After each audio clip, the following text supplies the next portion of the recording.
I wore the dress. 4 words. That's all it took to send a single father racing through an Oregon thunderstorm at midnight toward a woman he barely knew, wearing a wedding gown that wasn't meant for him. This is the story of Evan Cole, the man who signed a marriage certificate to save a stranger and ended up risking everything he'd built for his daughter. If you want to know how a joke became a vow and a rescue became love, stay until the end.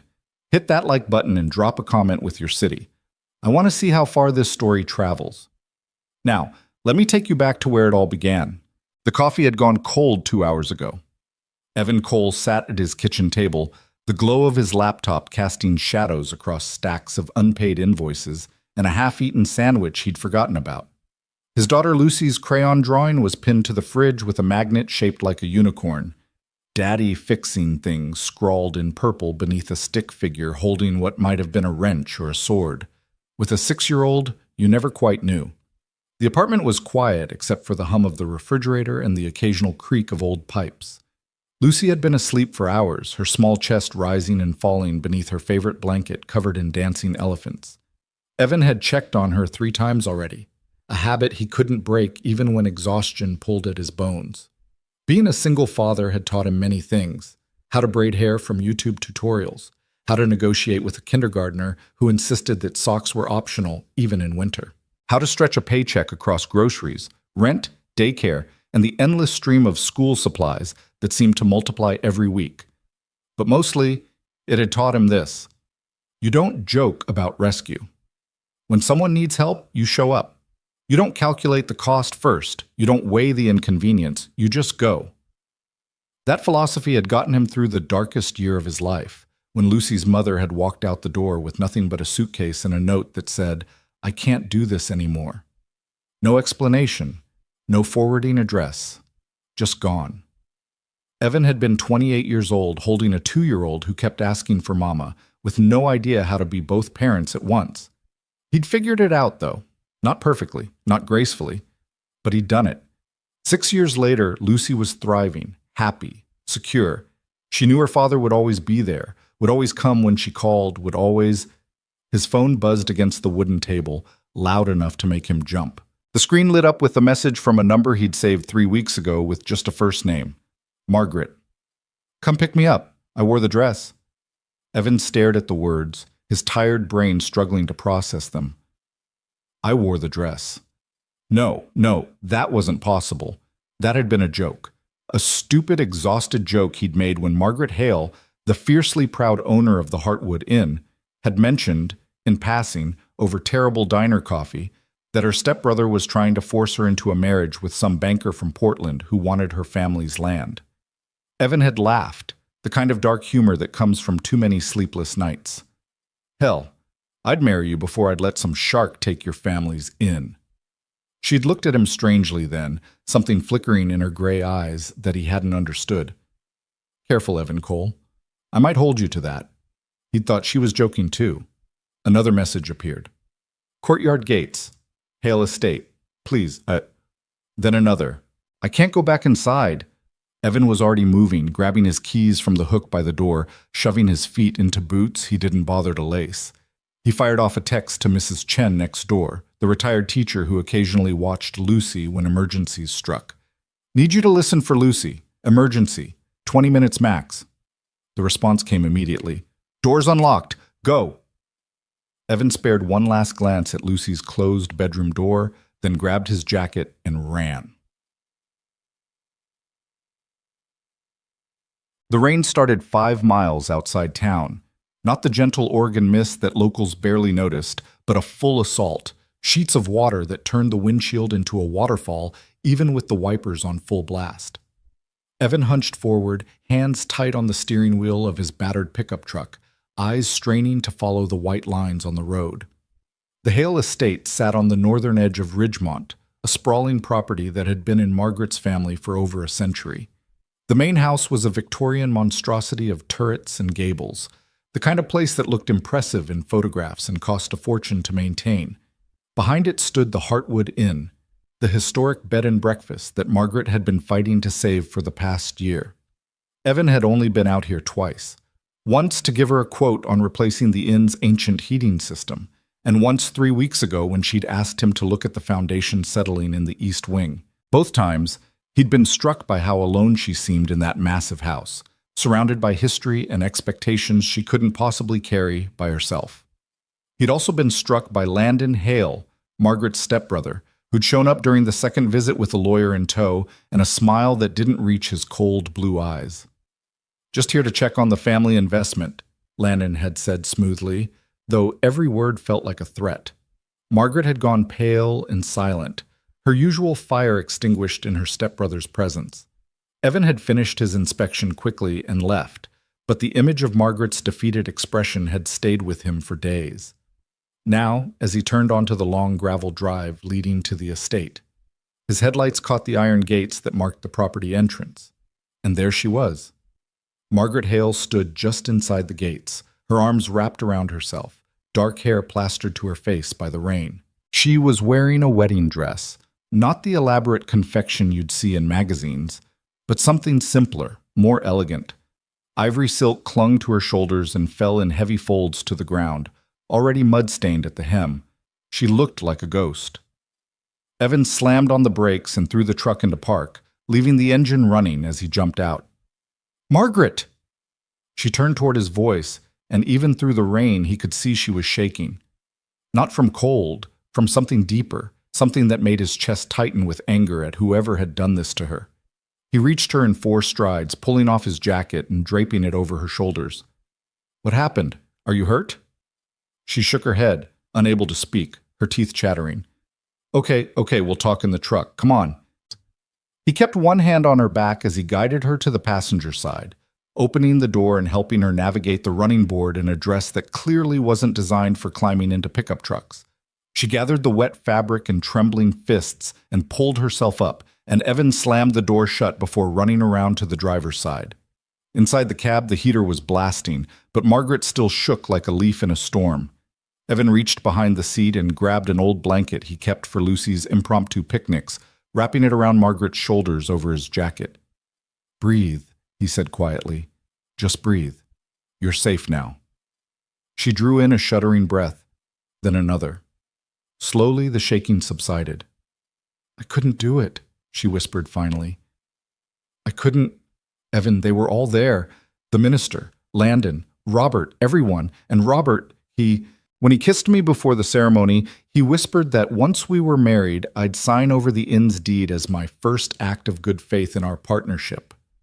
Rage, hot and immediate, flooded through Evan's veins. "He said that?" That's when I knew. This was never about, he doesn't love me, he doesn't even like me. Landon promised him the land, the whole estate, and I was just the inconvenient obstacle they had to marry off to get it. Her voice cracked on the last word, and Evan had to physically restrain himself from driving back to that house and putting his fist through something, preferably Landon Hale's smug face. "So I ran," Margaret continued, staring straight ahead through the rain-blurred windshield.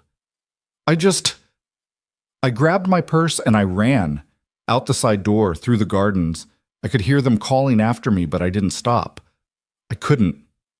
"Good," Evan said fiercely. That was exactly the right thing to do. She turned to look at him then, her gray eyes swimming with unshed tears. "Was it? Because now I've humiliated myself in front of half the town. I've burned the one bridge that might have saved the inn. Landon will use this. He'll tell the trust I'm unstable, irresponsible. He'll get the court to appoint him as executor. I'll lose everything." "No, you won't." "You don't know that." "Yes, I do." Evan shifted in his seat to face her fully. "Because you're not alone in this. Not anymore." Margaret let out a sound that was half laugh, half sob. "Evan, you barely know me. We've talked maybe a dozen times. You can't—" "I meant what I said." The words came out steadier than he felt. 3 weeks ago, when I told you I'd marry you before I'd let that bastard steal your family's legacy. I meant it." The silence that followed was broken only by the drumming of rain on the truck's roof. "You couldn't have meant it," Margaret said finally. "You have a daughter, responsibilities. You can't just marry some desperate woman to solve her problems." "I'm not marrying some desperate woman. I'm helping Margaret Hale, who works herself to exhaustion every day trying to preserve something beautiful, who never asked for any of this, who deserves better than sharks circling her inheritance. But nothing. Evan ran a hand through his wet hair. Look, I get it. This is insane. 24 hours ago, the craziest thing in my life was Lucy insisting we needed a pet dragon. But here's what I know. You called me. Out of everyone in this town, you called me. That means something. It means I'm an idiot who didn't know who else to trust, Margaret whispered. No. It means you have good instincts. Evan reached across the center console and took her cold hand in his. I'm not going to lie to you. I have no idea what I'm doing here. But I know what it's like to feel like you're drowning, and I know what it's like when someone throws you a line. Let me be that line, Margaret. At least until you get your feet back under you.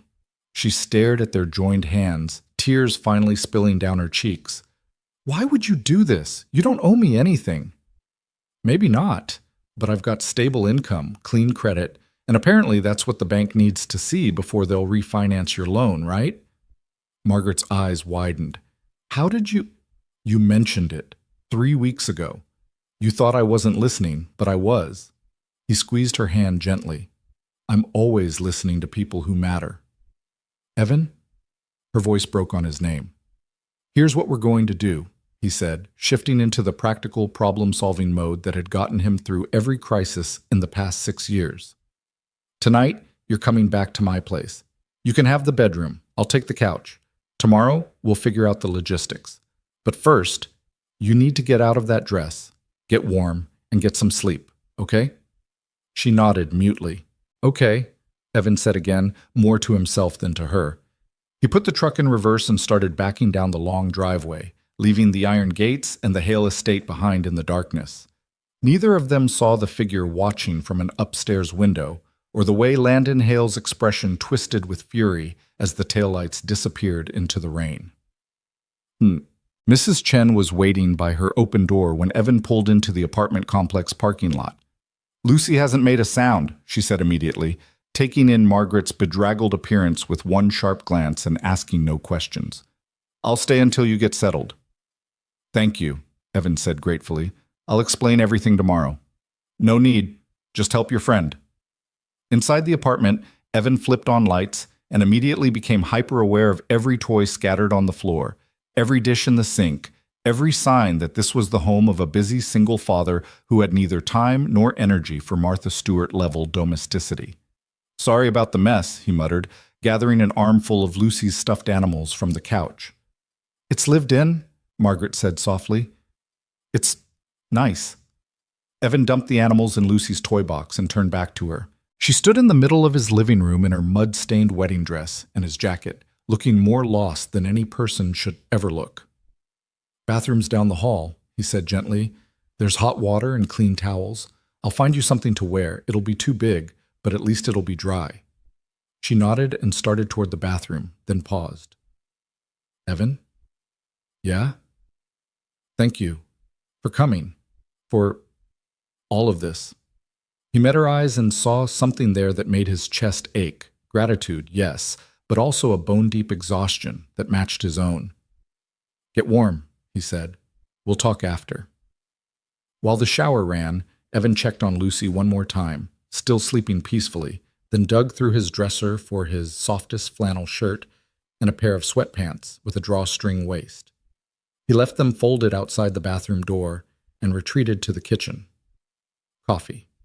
He needed coffee, and maybe something stronger, but with a 6-year-old in the next room, coffee would have to do.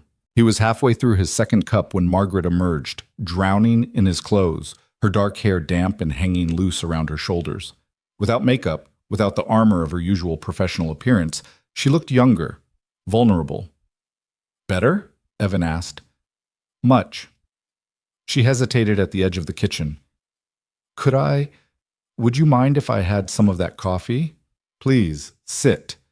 He pulled out a chair for her and poured a second mug, adding cream and sugar without asking. Fair warning, it's terrible. I buy whatever's on sale.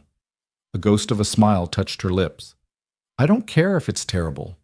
It's warm. They sat in companionable silence for a moment, the only sound the ticking of the wall clock and the muffled hum of the refrigerator. "Tell me about the inn," Evan said finally. "Tell me what we're really dealing with." Margaret wrapped both hands around her mug, staring into the dark liquid. "My family built the Heartwood Inn in 1892. For over a century, it was the heart of Ridgemont. Every important event, every celebration, every gathering happened there. When my grandfather died, he left it to my mother. When she died, it should have come to me. But my father remarried, Landon's mother, Diane. And before my mother's estate was even settled, my father updated his will to establish a trust. The inn would be maintained as a historical property with board oversight. Landon and I were both named as co-trustees." Evan frowned. "Let me guess. That gives him power over the decisions." "Worse. The trust stipulates that major financial decisions require unanimous agreement between both trustees. I can't sell, can't refinance, can't even make significant repairs without Landon's approval. And for the past year, he's blocked everything. Why? Because if I can't maintain the property, the trust defaults to a clause that allows the board to appoint a sole executor. Guess who chairs the board? Landon." "Oh, Landon," Margaret confirmed bitterly. "He's been engineering my failure from the start. He let the maintenance pile up, let the debts accumulate, waited until I was desperate. Then he graciously offered a solution, marry his friend Robert, who happens to be a senior loan officer at Pacific First Bank. Robert would refinance the debt. All I had to do was sign over operational control of the inn as proof of my commitment to responsible management, which would give Landon everything he wanted without his fingerprints on it." "Exactly." Margaret took a long sip of coffee. "And I almost did it. I almost signed my legacy away to a man who sees me as nothing more than an obstacle to a prime piece of real estate." Evan's jaw tightened. "He's not getting it. Not the inn, not the land, not anything. I promise you that." "You can't promise that, Evan. The bank is demanding a refinance by the end of the month, or they'll start foreclosure proceedings." "Even if I could find a lender willing to work with me, which I can't, because every bank in the region knows Landon, and they know about the trust restrictions. I need a co-signer with good credit and stable income. That was the whole point of the marriage to Robert." "Then we get you a different co-signer." Evan set his mug down with a decisive clink. "Me." "As my what? My husband?" She said the word like it was a foreign language. "Yes, as your husband." Evan pulled out his phone and started typing notes.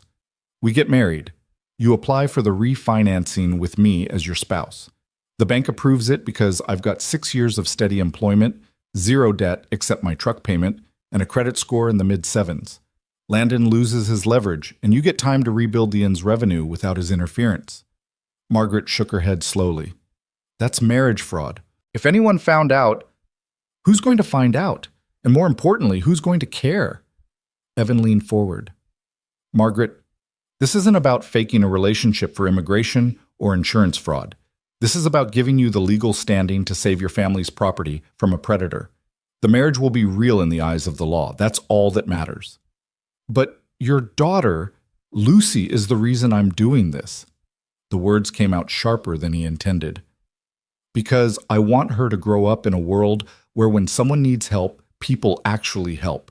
Where good things don't get destroyed by greedy men just because they can, and because—" He trailed off, suddenly uncertain. "Because," Margaret prompted softly. "Because when Lucy's mother left, everyone in my family told me to give up. Put Lucy in daycare full-time, focus on my career, find a nice woman to help me raise my kid. Like Lucy was a problem to be solved instead of a person to be loved." He met Margaret's eyes. "You're fighting for something you love. I respect that. I want to help." Silence stretched between them, heavy with possibility and risk. "This is crazy," Margaret whispered. "Completely," Evan agreed. "We barely know each other. We'll learn. What if it doesn't work? Then we'll figure something else out. But at least we'll have tried." Margaret set down her coffee mug with trembling hands. "If we do this, and I'm not saying we will, but if we did, what would you want in return?" Evan blinked. "What?" "Everyone wants something, Evan. Landon wants the estate. Robert wanted the land. What do you want? He considered the question seriously, thinking of his cramped apartment, his carefully balanced budget, the way he had to plan every expense down to the dollar.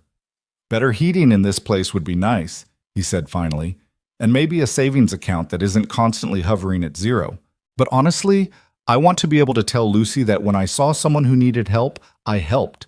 That's worth more than money. You're either the best person I've ever met or the world's most elaborate con artist, Margaret said, but there was warmth in her voice now, the first real warmth he'd heard all night.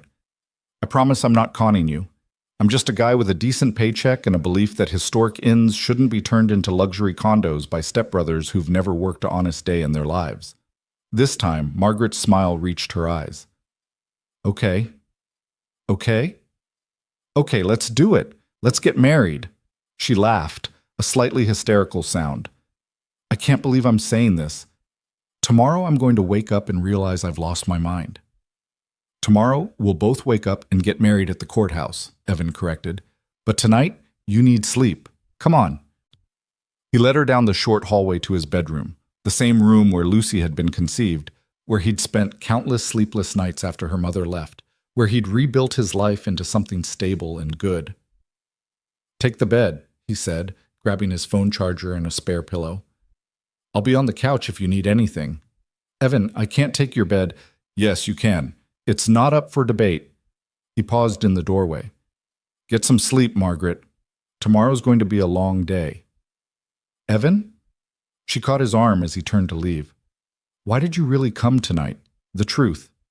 He thought about lying, about giving her some noble reason about duty or morality, but something in her eyes demanded honesty.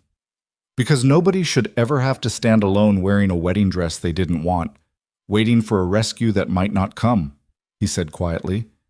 And because for 3 weeks, every time my phone buzzed, part of me hoped it was you.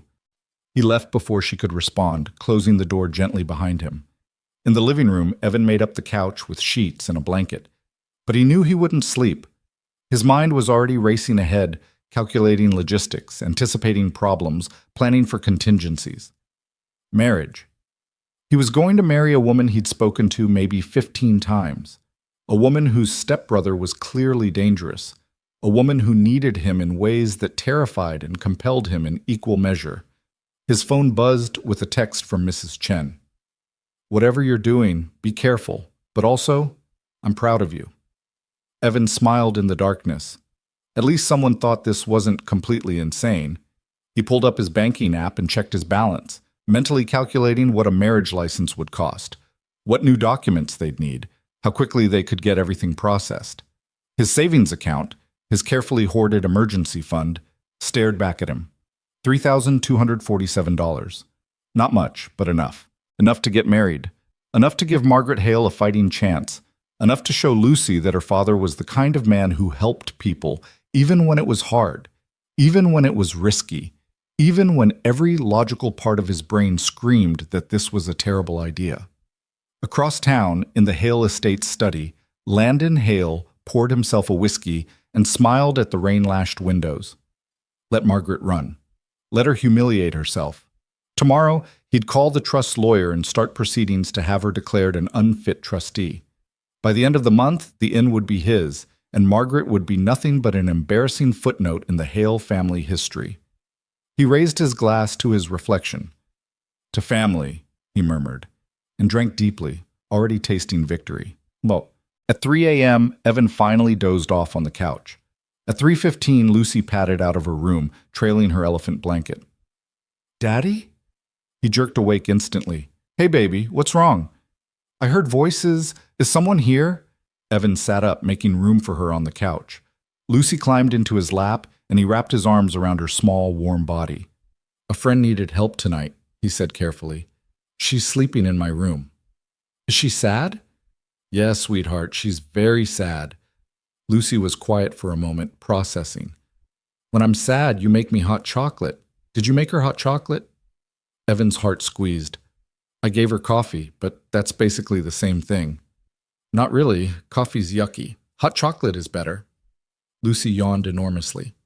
Can I meet your friend tomorrow? Maybe. We'll see. Okay.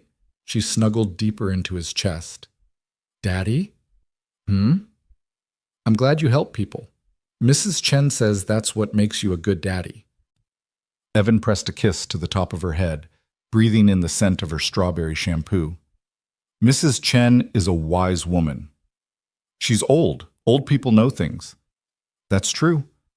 They sat together in the darkness, father and daughter, while in the bedroom down the hall, Margaret Hale slept dreamlessly for the first time in months, wrapped in blankets that smelled like laundry detergent in safety. Tomorrow, they would go to a courthouse. Tomorrow, a single father would sign papers that would change everything. Tomorrow, a desperate woman would take a leap of faith with a man she barely knew.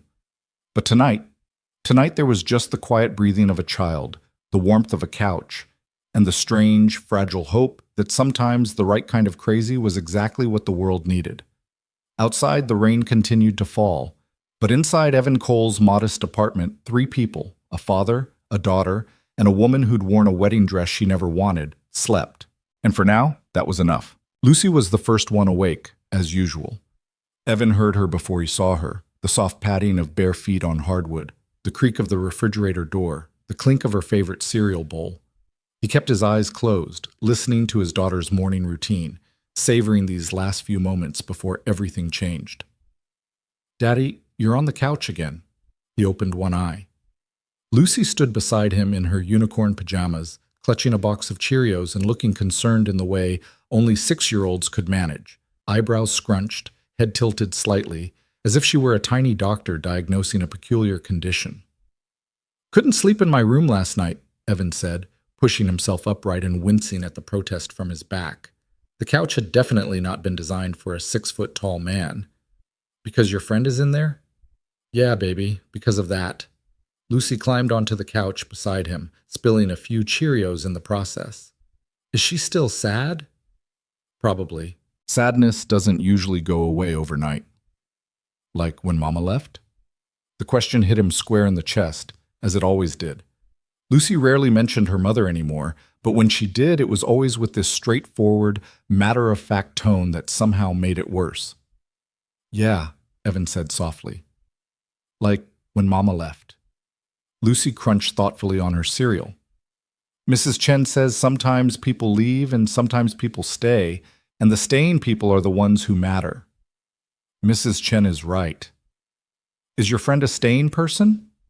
Evan looked down at his daughter, at her serious brown eyes and the milk mustache forming on her upper lip, and wondered how to explain that he was about to marry someone he barely knew. I don't know yet, he said honestly, but I'm going to help her figure out how to stay. Okay. Lucy took another handful of cereal. Can I watch cartoons? Sure, but keep the volume low, all right? She nodded and scrambled off the couch, leaving a trail of Cheerios in her wake. Evan watched her settle cross-legged in front of the television, remote already in hand, and felt the familiar surge of love and terror that came with single parenthood. What was he doing? What kind of example was this setting? What would Lucy think when she was older and realized her father had married a stranger? But then he remembered Margaret's face in the rain, the desperate relief when he'd told her to get in the truck, and he knew he couldn't have done anything differently. His phone buzzed. Mrs. Chen. Brought fresh bread, on your doorstep, don't make me knock. Evan smiled despite himself and padded to the door, opening it to find a still warm loaf of banana bread wrapped in a kitchen towel. A note was pinned to the top. For breakfast. And courage. You'll need both. He brought the bread inside and was slicing it when he heard the bedroom door open. Margaret emerged looking somehow even more lost in his clothes than she had last night. Her hair was a mess. Her eyes were swollen from crying or lack of sleep, or both, and she moved with the careful stiffness of someone whose entire body hurt. Their eyes met across the small living room. Morning, Evan said quietly. Morning. Her voice was hoarse. She glanced at Lucy, who was completely absorbed in a cartoon about talking dogs. Is that my daughter, Lucy? Lucy, can you pause that for a second? Lucy hit pause with the long, suffering sigh of a child whose entertainment has been interrupted, then turned around. Her eyes went wide when she saw Margaret. Hi, Lucy said. You're wearing my daddy's clothes. I am, Margaret agreed, a tiny smile flickering across her face. Mine got wet last night. Daddy said you were sad. Lucy, Evan warned gently, but Margaret shook her head. It's okay. I was sad. I am sad. But your daddy helped me, which was very kind. Lucy considered this, then nodded as if Margaret had passed some invisible test. He helps lots of people. He's good at fixing things. She gestured at the wall. He fixed Mrs. Chen's sink and Mr. Patterson's door and the broken swing at the playground. Sounds like your daddy is pretty useful to have around, Margaret said, and Evan felt heat creep up his neck. He's the best daddy, Lucy declared with absolute certainty. Then, just as quickly, she lost interest and turned back to her cartoons. Margaret moved into the kitchen, drawn by the smell of coffee that Evan had started brewing. He poured her a cup without asking and slid the banana bread across the counter. Mrs. Chen's? Margaret asked. She knows something's up. Probably the whole building knows by now. Small towns, Margaret murmured, wrapping her hands around the mug. Everyone knows everything. They stood in awkward silence for a moment, the reality of what they were planning settling between them like a third presence in the room. We don't have to do this, Evan said finally. If you woke up and realized this is insane, I won't be offended. I can drive you home, help you figure out another solution. The courthouse opens at 9, right? He blinked. What? The courthouse. For marriage licenses? It opens at 9? She took a sip of coffee, meeting his eyes over the rim. I looked it up last night. Couldn't sleep, so I researched. Oregon requires a 3-day waiting period between applying for a license and getting married, unless we pay for an expedited processing fee. Then we can do it same day. Evan stared at her. You're serious. You drove through a storm to pick me up from my ruined wedding. You gave me your bed, your clothes, your coffee. You sat on that couch all night so I could feel safe. Margaret set down her mug with a soft click. Yes, Evan, I'm serious. Margaret, unless you've changed your mind, she said quickly, and he heard the fear beneath the words. If you have, I understand. This is a lot to ask. I haven't changed my mind. The words came out firm, certain. I just wanted to make sure you hadn't. She let out a breath that might have been relief or resignation or both. So what now? Now we tell Lucy. Evan glanced at his daughter, still engrossed in her cartoons, and we figure out how to explain this in a way that doesn't traumatize her for life. How do you usually explain complicated things to her? Honestly, in small words, and with the understanding that she's going to have questions I won't know how to answer. He rubbed his face. But this? I've never had to explain anything like this. Margaret was quiet for a moment, then said softly, Tell her I need help. Tell her I need a family and you're helping me have one. That's the truth, isn't it? It was the truth, just not the whole truth. Yeah, Evan said, that's exactly what we'll tell her. 30 minutes later, Lucy sat at the kitchen table between them, a half-eaten piece of banana bread in front of her, and a very serious expression on her face. So, Margaret needs to be married so the bank will let her keep her house? Lucy clarified, demonstrating the kind of comprehension that always surprised Evan. Her family's in, Evan corrected. It's a big building where people used to stay when they visited our town, like a fancy hotel. And her mean brother is trying to steal it? Stepbrother, but yes, essentially. Lucy looked at Margaret. Why is he mean? Because he wants something that doesn't belong to him, Margaret said quietly, and he doesn't care who he hurts to get it. That's not nice. Lucy took another bite of bread. So Daddy's going to marry you so you can keep your in? If that's okay with you, Margaret said. Do you love my daddy? The question hung in the air like a grenade with the pin pulled. Margaret faltered, looking helplessly at Evan. But Lucy wasn't finished. Because Daddy says you're supposed to love people when you marry them. That's what makes it real. You're right, Evan said carefully. Marriage is about love, but there are different kinds of love. There's the romantic kind, like in movies. But there's also the kind where you care about someone and want to help them, and you respect them, and you think they're good people worth knowing. That's real too. Lucy processed this with the gravity of a judge deliberating a verdict. Do you respect Margaret? I do. Do you think she's good people? I do. Then okay. Lucy turned to Margaret. Are you going to live here now? Margaret's eyes widened. We haven't discussed, because my room is small, but you could have Daddy's room, and Daddy could stay on the couch. Or maybe we could get a bigger place, but probably not because Daddy says we're on a budget, which means we don't have lots of money, but we have enough for important things. Lucy, Evan said, fighting a smile despite the chaos of the conversation. One thing at a time, okay? I'm just trying to understand, Lucy said defensively. If you're married, you should live together. That's what married people do. She wasn't wrong. Evan and Margaret exchanged a look that communicated 1,000 unspoken concerns. They hadn't talked about living arrangements. They hadn't talked about how to make this look legitimate to the bank. They hadn't talked about any of the practical implications beyond get married, get loan approved. We'll figure it out, Evan said, more to Margaret than to Lucy. First things first, courthouse at 9. Lucy, you're going to Mrs. Chen's for a few hours. Can I come? I've never seen people get married before. It's not going to be exciting, baby. Just paperwork and signatures. But it's important, Lucy insisted. You said marriage is important. Evan looked at Margaret, silently asking the question. She smiled, a real smile this time, small but genuine. I think Lucy should come, if she wants to. Really? Lucy bounced in her seat. Really? Every wedding should have at least one witness who thinks it's special. Lucy beamed, and just like that, the decision was made. At 8:45, they piled into Evan's truck. Lucy in her booster seat in the back, Margaret in the passenger seat wearing a pair of Evan's jeans rolled up at the ankles and a sweater she'd borrowed from Mrs. Chen, who'd shown up with an entire bag of clothes that would actually fit. I knew you'd need these, Mrs. Chen had said, pressing the bag into Margaret's hands. And don't you dare try to return them. Now, as they drove through downtown Ridgemont, past the coffee shop where Evan sometimes took Lucy on Saturday mornings, past the library where they'd spent countless afternoons, past all the familiar landmarks of their ordinary life, Evan felt the surreal weight of what they were about to do. Are you okay? Margaret asked quietly.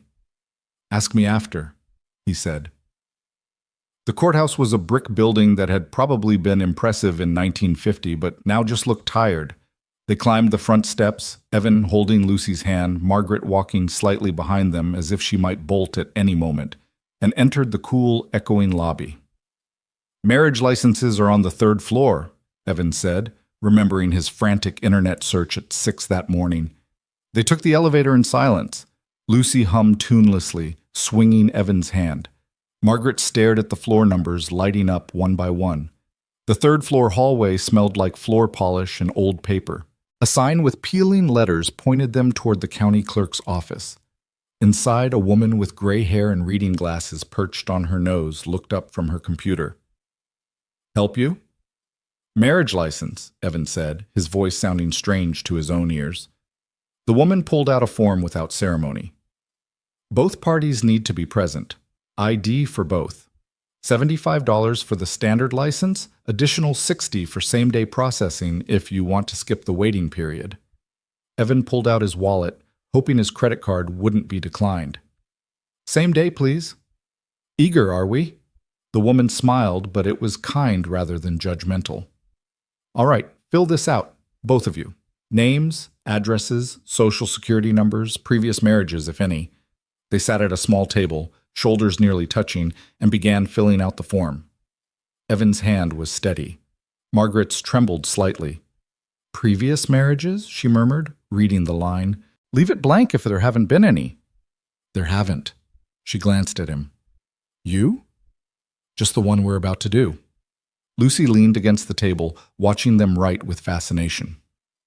Are you nervous? She asked Margaret. A little, Margaret admitted. Don't be. Daddy's nice. He won't be mean to you. The clerk overheard and chuckled. Smart kid. They finished the form and brought it back to the counter.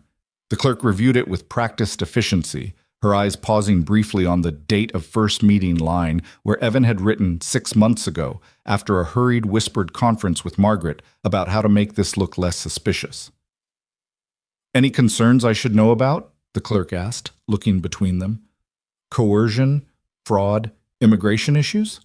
No, Evan said firmly. Nothing like that. The woman studied them for a long moment, and Evan had the uncomfortable feeling she could see right through their carefully constructed story. But all she said was, "All right then, sign here, here, and here. You too, miss." They signed. "Congratulations," the clerk said, stamping the license with a decisive thunk. "You're legally cleared to marry. There's a judge on the 4th floor who does civil ceremonies. Usually needs an appointment, but it's Thursday morning. He might have time. Want me to call up?" Evan looked at Margaret. "Do we want to do this right now?" "Might as well," she said, and he couldn't tell if she was being brave or just numb. "No point in dragging it out." The clerk made a phone call, spoke in low tones, then nodded. "Judge Morrison can see you in 15 minutes. 4th floor, room 403. They took the stairs this time, climbing slowly, giving themselves time to process. "Last chance to back out," Evan said when they reached the 4th floor landing. "You keep saying that." "Because I keep meaning it. Margaret, if this feels wrong—" "Everything about this feels wrong," she interrupted. "But everything about the alternative feels worse. So let's do the wrong thing that might lead somewhere right." Room 403 was small and paneled in dark wood that made it feel like a library or a very old office. Judge Morrison turned out to be a man in his 60s with kind eyes and a slight stoop to his shoulders. "Congratulations," he said warmly. "First marriage for both of you?" "Yes, Your Honor," Evan said. "Well, I'll try to make it memorable. Do you have rings?" Evan's stomach dropped. Rings. Of course. How had he not thought about rings? But Margaret reached into the pocket of her borrowed jeans and pulled out 2 simple gold bands. "These were my grandparents," she said quietly. "I've been carrying them since last night." She'd been carrying them to her wedding to Robert. The realization made Evan's chest tighten. "They're perfect," he said. Judge Morrison smiled. "Then let's begin. Young lady," he addressed Lucy, "you must be here to witness?" "I am," Lucy said solemnly. "I'm the witness. An important job. Stand right here, then." He positioned Lucy to the side, then gestured for Evan and Margaret to face each other. "Join hands, please." Evan took Margaret's hands in his. They were cold despite the warmth of the room, and he could feel the slight tremor in her fingers. He squeezed gently, trying to communicate something, reassurance, solidarity, a promise that he wasn't going to abandon her now. "Marriage," Judge Morrison began, "is a commitment between 2 people to support each other through whatever life brings. It's not always easy. It's not always comfortable. But it's built on respect, trust, and the willingness to show up even when things are hard. Do you both understand this?" "Yes," they said in unison. "Evan Cole, do you take Margaret Hale to be your lawfully wedded wife, to have and to hold from this day forward?" The words seemed to echo in the small room. Evan looked at Margaret, really looked at her, at the woman who'd called him in desperation, who'd trusted him with her truth, who was now trusting him with her future. "I do," he said clearly. "Margaret Hale, do you take Evan Cole to be your lawfully wedded husband, to have and to hold from this day forward?" Margaret's eyes were bright with unshed tears. "I do." "The rings?" Margaret handed Evan the larger of the 2 bands. His hands were steadier than he expected as he slid it onto her finger, a perfect fit, as if her grandmother had known somehow that this moment would come. Then Margaret took the smaller band, and Evan felt the cool metal slide onto his own finger, foreign and intimate at once. "By the power vested in me by the state of Oregon, I now pronounce you husband and wife."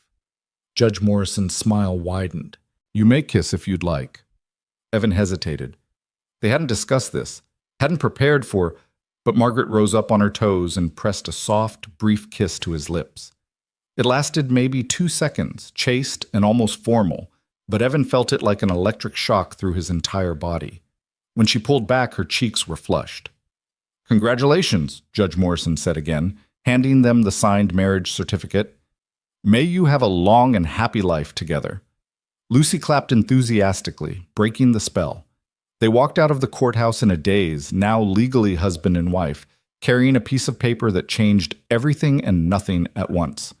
In the parking lot, Lucy tugged on Evan's hand. "Are you married now?" "Yeah, baby, we're married now." "Does that mean Margaret is my mom?" The question froze both adults in place. Not, not exactly, Margaret said carefully, crouching down to Lucy's level.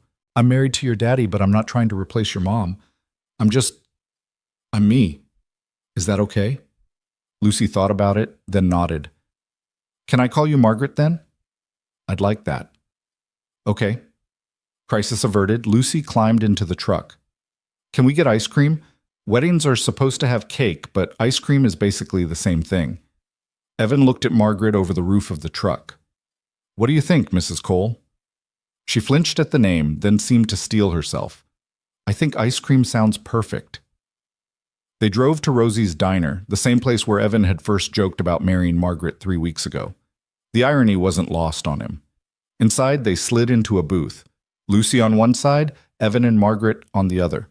The waitress, a woman named Beth, who'd served Evan coffee at least 100 times, did a double take when she saw them. Well, well, she said, noting their joined hands on the table, a performance for anyone watching, though Evan was surprised by how natural it felt.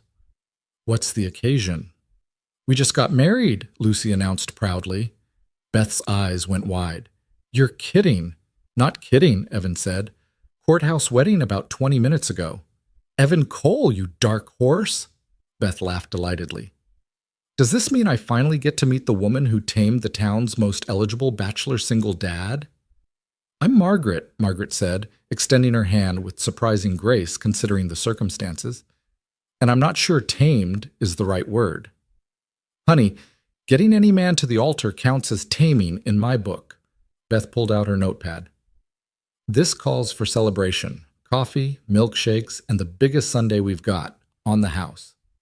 Beth, you don't have to. Oh, hush. A courthouse wedding deserves at least one free dessert. She bustled away, already calling the news back to the kitchen. Margaret leaned closer to Evan. Word's gonna spread fast. Like wildfire, he agreed. By tonight, everyone in Ridgemont will know.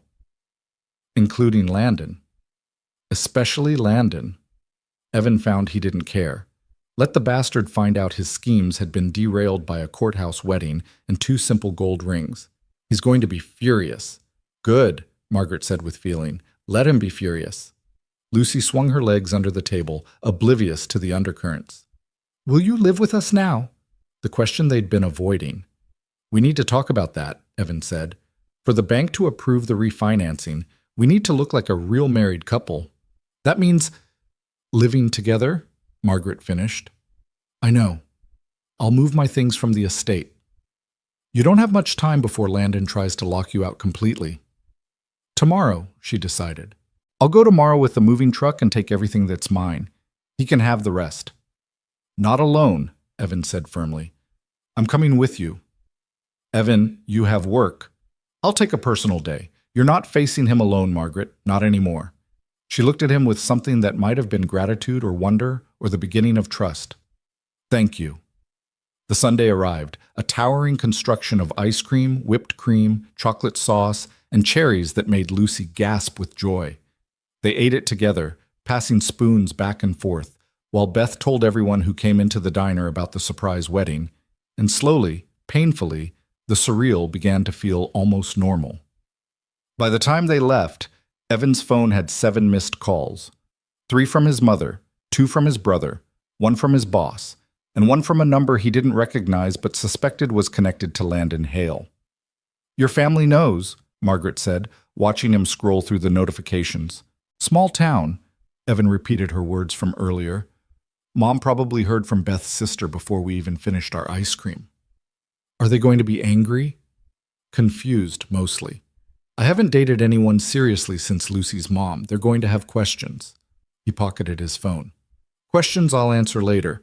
Right now we need to get Lucy home for her nap, and you need to call the bank. Margaret nodded, her jaw setting with determination. Right. Time to actually use this marriage for what it's meant for. They drove back to the apartment in the early afternoon sun, Lucy drowsing in her car seat, the marriage certificate tucked safely in Evan's glove compartment. Inside, while Lucy settled in for quiet time with her stuffed animals, Evan and Margaret sat at the kitchen table with Margaret's laptop and phone. Pacific First Bank, Margaret said, pulling up the number. I'll ask for Thomas in commercial lending. He's been handling my account. What are you going to tell him? That I've married and would like to discuss refinancing options with my husband as co-borrower. She took a deep breath. How hard can it be? Pretty hard, as it turned out. Thomas was polite, but skeptical. He asked questions about Evan's employment, his credit history, his assets.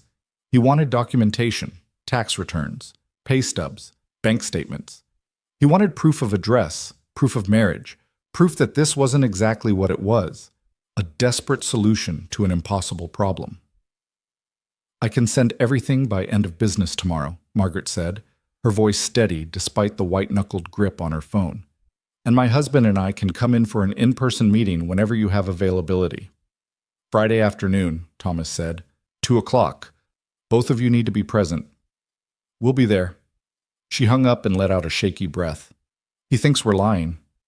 Then we prove we're not, Evan said. He opened his laptop. I'll pull my financial records tonight. We'll put together a packet that's so thorough, so documented, he won't have any choice but to approve it. Evan? Margaret's voice cracked. What if this doesn't work? What if they see through us? What if... Then we figure out plan B. But we don't give up, Margaret. Not yet. She nodded, blinking back tears. They worked through the afternoon, printing documents, organizing files, building their case. Evan discovered that Margaret had meticulous records of every expense, every repair, every attempt to save the inn. She'd been fighting this battle alone for so long, the paperwork was its own testimony to her dedication. Around 5, Lucy emerged from her room, hungry and demanding dinner. Can Margaret stay for spaghetti? She asked. You make good spaghetti, Daddy. Margaret's going to stay for more than just spaghetti, Evan said, meeting Margaret's eyes. She's going to stay as long as she needs to. That night, they established a new routine. Evan cooked while Margaret helped Lucy set the table. They ate together, talking about Lucy's day at school, carefully avoiding the elephant in the room, that this cozy domestic scene was built on a foundation of legal convenience and mutual desperation. After dinner, while Evan did dishes, Margaret sat on the floor with Lucy and her collection of stuffed animals, listening with perfect seriousness as Lucy explained the complex social hierarchy of the stuffed animal kingdom. Mr. Elephant is the king, but Mrs. Bear is actually in charge because she's smarter, Lucy explained, and the bunny is the troublemaker who always gets lost. Every kingdom needs a troublemaker, Margaret said gravely. Evan watched them from the kitchen, soapy hands frozen in the water, and felt something shift in his chest. This wasn't supposed to feel real. This was supposed to be temporary, transactional, a means to an end. But watching Margaret laugh at something Lucy said, watching his daughter's face light up with the joy of having someone new to talk to, it felt terrifyingly, dangerously real. Later, after Lucy was asleep and the apartment had fallen quiet, Evan found Margaret on the couch, staring at nothing. You okay? He asked. I married you today, she said softly. I married a man I barely know to save a building. You married me to save your legacy, Evan corrected, sitting beside her. There's a difference. Is there? She looked at him, and in the dim light from the kitchen, he could see the exhaustion written in every line of her face. What kind of person does this, Evan? What kind of person uses someone like this?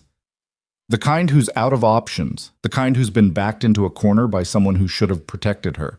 He took her hand, the one wearing his grandmother's ring. You're not using me, Margaret. We're using each other. That was the deal. And when this is over, when the loan is approved and the inn is safe, what happens to us then? It was the question neither of them had wanted to ask. I don't know, Evan admitted, but we don't have to figure that out tonight. Tonight, we just need to survive. She leaned her head against his shoulder, and Evan felt the warm weight of her, the trust implicit in that simple gesture. Thank you, she whispered, for coming, for all of this, for not making me feel crazy. You're not crazy, he said.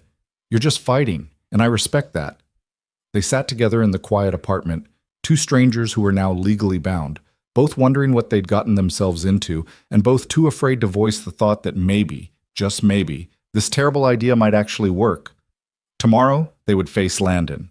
Tomorrow, they would pack up Margaret's life and move it into this tiny apartment. Tomorrow they would start the impossible task of convincing the world that their marriage was real. But tonight they were just two tired people taking a leap of faith together.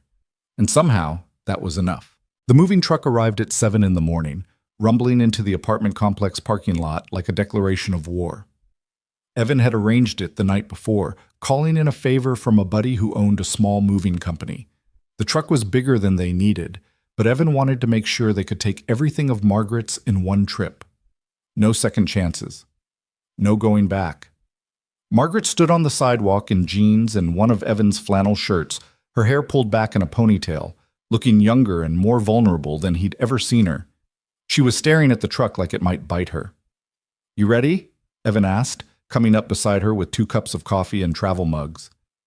"No," she said honestly, taking one of the mugs.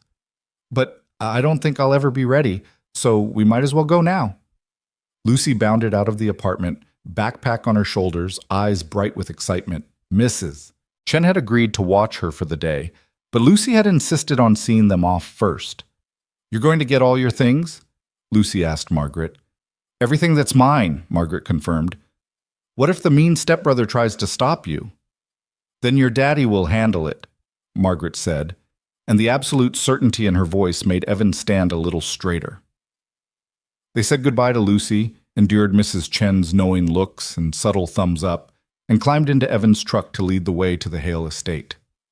The moving truck followed behind them, a massive presence in Evan's rearview mirror. "I should warn you," Margaret said as they turned onto the highway. "Landon doesn't handle losing well. When we get there, he's going to try to intimidate you, probably threaten legal action, maybe even call the police claiming we're trespassing or stealing." "Let him call whoever he wants," Evan said. "You're still a legal resident of that house until you officially move out. And everything we're taking belongs to you, right?" "Technically.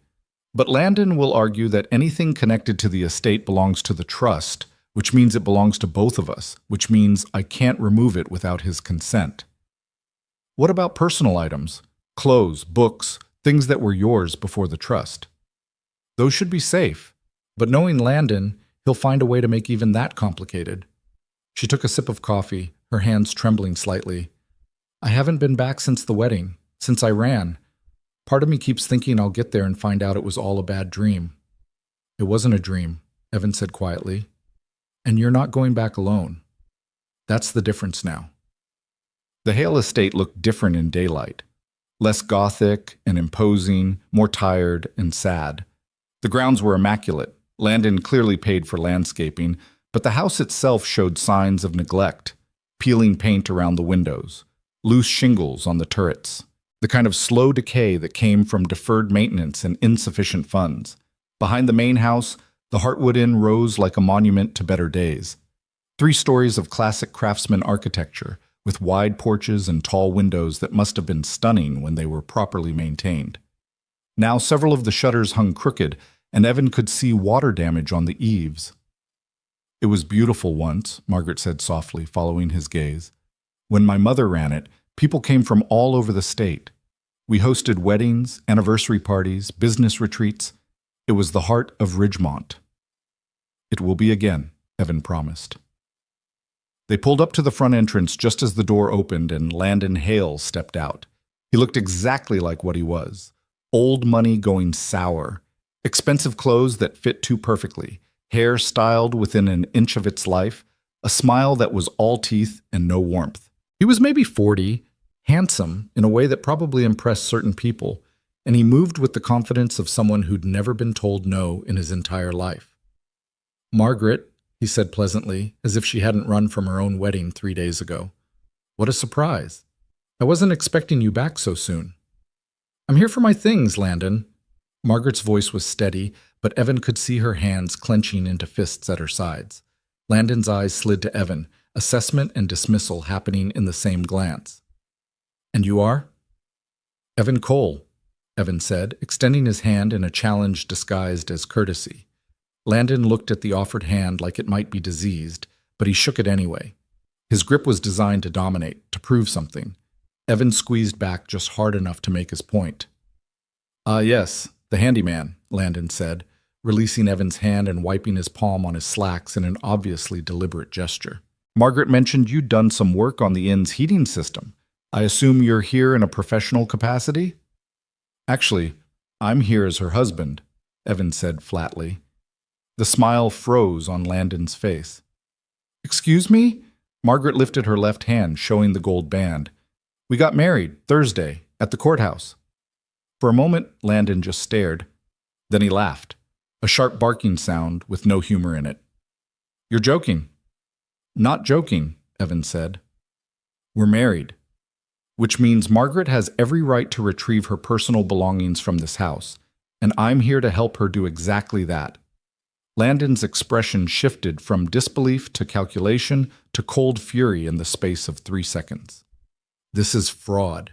You married my sister to circumvent the trust requirements to— I married Margaret because I wanted to, Evan interrupted. What happens with the inn or the trust or anything else is between her and the bank. I'm just here to move boxes. You expect me to believe that you, a nobody handyman with a daughter and a pickup truck, swept my sister off her feet in the 3 days since she humiliated herself running from a legitimate wedding? Landon's voice dripped with contempt. Please, this is obviously a scheme, and when I prove it, your little marriage will be annulled so fast. Prove whatever you want, Margaret said, stepping forward. Her fear had transformed into something harder, sharper. But while you're wasting time on conspiracy theories, I'm taking my clothes, my books, my mother's jewelry, and anything else that belonged to me before this trust existed. You have no legal right to stop me. Everything in this house is estate property. The trust governs the inn and the land, Landon, not my personal possessions. If you want to argue otherwise, call your lawyer, but we both know they'll tell you the same thing. She moved toward the front door. Now get out of my way. Landon blocked her path, and Evan moved without thinking, inserting himself between them. Step aside, Evan said quietly. The tone was conversational, but there was steel underneath. Landon looked up at him. Evan had 3 inches and probably 30 pounds on the man, and something flickered in his eyes. Not quite fear, but the recognition that this situation could escalate in ways he couldn't control. This isn't over, Landon said, stepping back. Probably not, Evan agreed, but it's over for today. They walked past him into the house, and Evan heard the moving truck pulling up behind them. Inside the Hale estate was exactly what Evan expected. High ceilings, ornate molding, furniture that probably cost more than Evan made in a year. It was impressive in the way museums were impressive. Beautiful but untouchable, meant to be admired rather than lived in. Margaret led him up the grand staircase to the 2nd floor, down a hallway lined with family portraits, to a bedroom that was clearly hers. It was the only room he'd seen that felt like an actual person lived in it. Books overflowing from shelves, a desk covered in papers and sketches. Photographs pinned to a corkboard. Margaret with an older woman who had to be her mother. Margaret as a child standing in front of the inn. Margaret laughing with friends Evan didn't recognize. This is everything I care about, she said, gesturing around the room. The rest of the house can burn for all I care. Then we take it all, Evan said. Every book, every photo, every piece of clothing, we don't leave anything for him to hold over you.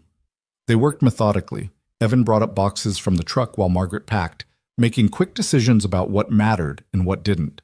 Clothes went into suitcases, books into boxes. The photographs came down from the corkboard with careful precision, each one a piece of history Margaret was reclaiming.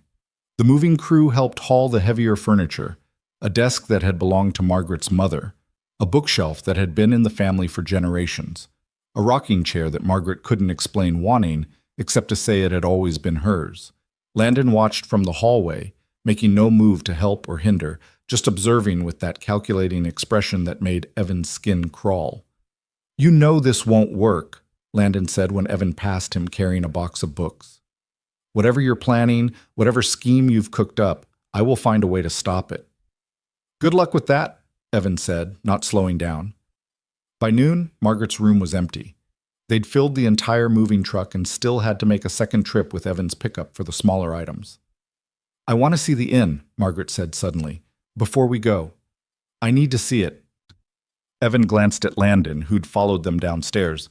You have a problem with that? It's trust property, Landon said. Margaret doesn't have unrestricted access without my approval. Then approve it, Evan said, unless you're afraid of what we might find. Landon's jaw tightened, but he pulled a key from his pocket and tossed it to Margaret. 30 minutes. Then I want you both off this property. The walk to the inn felt like a procession. Margaret led the way down a stone path that wound through overgrown gardens, past a fountain that hadn't run in years, to the inn's grand entrance. The door stuck when Margaret tried the key, swollen from moisture and neglect. Evan put his shoulder to it, and it gave way with a groan that echoed through the empty building. Inside, the Heartwood Inn was a tragedy. Beautiful bones buried under years of deferred maintenance, hardwood floors dulled by dust, crown molding cracked and peeling. The grand lobby that must have once welcomed guests with warmth and elegance now felt like a mausoleum. But underneath the neglect, Evan could see what it had been, what it could be again. The heating system is completely shot, Margaret said, moving through the space with the familiarity of someone who'd grown up here. Plumbing is questionable. Electrical probably isn't up to code. The roof leaks in at least 6 places, and that's just what I know about. Fixable, Evan said, running his hand along a wall. All of it, expensive but fixable. With what money? Margaret's laugh was hollow. Even if the bank approves the refinancing, that just covers the existing debt. I don't have capital for renovations. I don't have... She stopped in the middle of the lobby, and Evan watched her shoulders start to shake. Hey, he said softly, crossing to her. Hey, we'll figure it out. How? She turned to him, tears streaming down her face. How do we figure this out, Evan? Even if we fool the bank, even if we get the loan, I can't run this place alone. I can't afford to hire staff. I can't afford the insurance, the utilities, the 1,000 other things that go into keeping a business like this alive. I've been lying to myself, pretending that if I could just save it from Landon, everything would be okay. But it won't be okay. It's too broken. Evan pulled her into his arms, letting her cry against his chest while he stared around the ruined lobby and did the math in his head. She was right. The inn was too far gone for quick fixes. This would take years of work, significant capital, and expertise Margaret didn't have. But maybe, it didn't have to be her doing it alone. What if we approached this differently? He said, the idea forming even as he spoke. What if instead of trying to restore the whole inn at once, we focused on making part of it functional? Get a few rooms up to code, focus on smaller events, build revenue slowly while we work on the rest. That would still take more money than I have, but less than a full restoration, and I could do most of the work myself.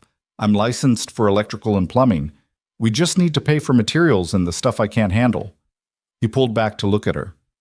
Margaret, I've been fixing things my entire life. Houses, systems, broken situations. Let me look at this place properly. Let me give you a real assessment of what it would take. She searched his face. Why would you do that? This isn't your problem. You're my wife, Evan said, and something in his chest twisted at how easily the words came. Your problems are my problems now. That's how this works, remember? This was supposed to be temporary, she whispered, just until the loan cleared. I know, but maybe temporary doesn't have to mean half-hearted. He wiped a tear from her cheek with his thumb. Let me help you save this place, Margaret. Really save it. Not just keep it from Landon, but actually make it something beautiful again. Before she could answer, footsteps echoed from the entrance. Landon appeared in the doorway, flanked by 2 men in suits. Time's up, Landon announced, and I've decided that allowing you unsupervised access to trust property was a mistake. These are estate lawyers. They'll be documenting everything you've removed today to ensure no trust assets have been misappropriated. Everything we took belongs to Margaret personally, Evan said. So you say. But I think a judge should decide that, don't you? Landon's smile was poison. I'm filing an emergency motion to freeze all trust assets pending an investigation into your fraudulent marriage. By Monday, Margaret, you won't be able to touch a penny of estate money. You won't be able to access this building. You'll be lucky if I don't press charges for theft. Margaret went pale. You can't do that, Evan said. Watch me. Landon turned to the lawyers to document everything. I want a complete inventory of what they removed from the main house, and I want it filed with the court by end of business today. Evan felt Margaret trembling beside him and knew they were out of time. They could fight this, should fight this, but not here, not now, not with Landon holding all the cards. "Come on," he said quietly to Margaret. "Let's go." "But we'll fight him from our ground, not his. Come on." They walked out of the inn together, past Landon's triumphant expression, past the lawyers with their cameras and clipboards, back to the truck, where their future sat packed in cardboard boxes. The drive back to the apartment was silent. Margaret stared out the window, and Evan could practically hear her replaying every moment, every mistake, every missed opportunity to stop Landon before it came to this. When they pulled into the parking lot, the moving truck was already there, the driver waiting patiently. "Where do you want everything?" the driver asked. Evan looked at his tiny apartment, at the single bedroom and the couch he'd been sleeping on, and made a decision. "Living room for now," he said. "We'll sort it later." It took 2 hours to unload everything. By the time they finished, Evan's modest living room looked like a storage unit. Boxes stacked against walls, furniture crammed into corners. Margaret's entire life compressed into a space 1/10 the size of what she'd left behind. She stood in the middle of it all, looking lost. "I'll reorganize," Evan said. "Make room. We can put some of this in the bedroom, rotate out Lucy's toys, maybe rent a storage unit for the furniture until—" "I'm going to lose the inn," Margaret said flatly. "Landon's going to freeze the trust, claim fraud, and drag this out in court until the bank forecloses. I married you for nothing." "No." Evan moved boxes until he could reach her, taking her hands in his. "No, you married me because you were out of options and you trusted me to help. That hasn't changed. Landon can file whatever motions he wants, but we have a legitimate marriage license signed by a judge. We have a meeting with the bank tomorrow. We still have a chance." "Evan, listen to me. I've spent 6 years fighting battles that seemed impossible, raising a daughter alone with no support, no money, no idea what I was doing. And you know what I learned? You don't win by giving up when things get hard. You win by getting up every single day and doing the next right thing, even when you can't see how it all works out." Tears spilled down her cheeks again. "What's the next right thing?" "We go to the bank tomorrow. We show them our marriage certificate, my financials, your business plan for the inn. We make our case, and if they say yes, we use that approval to fight Landon in court. We prove the marriage is legitimate, prove you're a capable trustee, and we force him to back down.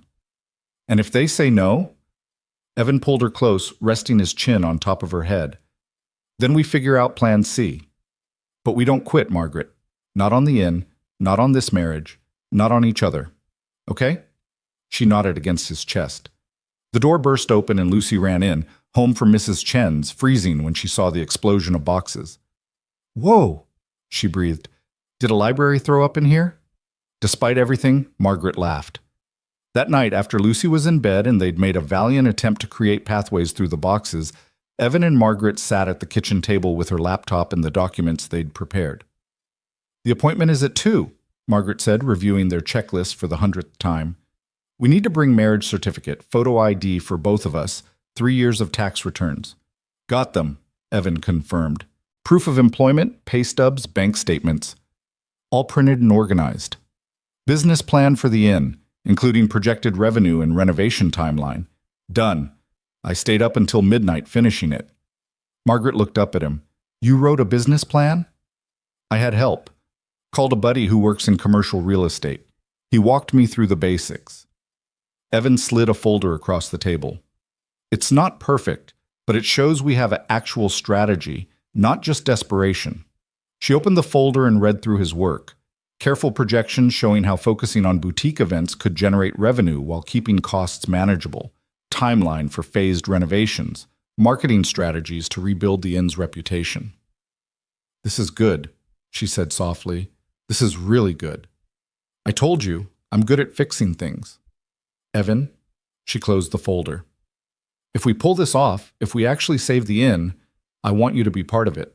Not just as my husband for legal purposes, but as a real partner. You clearly understand this better than I do." "I don't know anything about running a hotel."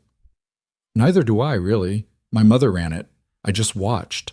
But maybe together we could figure it out." It was the first time either of them had talked about a future beyond survival, and the implication settled between them like a promise neither was ready to make explicitly. "Let's get through tomorrow first," Evan said, "one impossible thing at a time." They worked until past midnight, rehearsing answers to potential questions, role-playing the meeting, trying to anticipate every objection Thomas the banker might raise. Finally, exhausted, they called it a night. Evan walked Margaret to the bedroom door. Still strange, still awkward, this dance of married people who barely knew each other. "Thank you," she said, "for today, for standing up to Landon, for all of this." "That's what husbands do," Evan said, and this time the word felt less foreign. She rose on her toes and kissed his cheek, soft and brief. "Good night, Evan." "Good night, Margaret." He settled onto the couch, staring at the ceiling, listening to the sounds of his household. Lucy's soft breathing from her room, Margaret moving quietly in his bedroom, the hum of the refrigerator, the occasional car passing outside. His phone buzzed. A text from his mother. "We need to talk, soon." Another from his brother. "Did you actually get married? Call me." And one from an unknown number.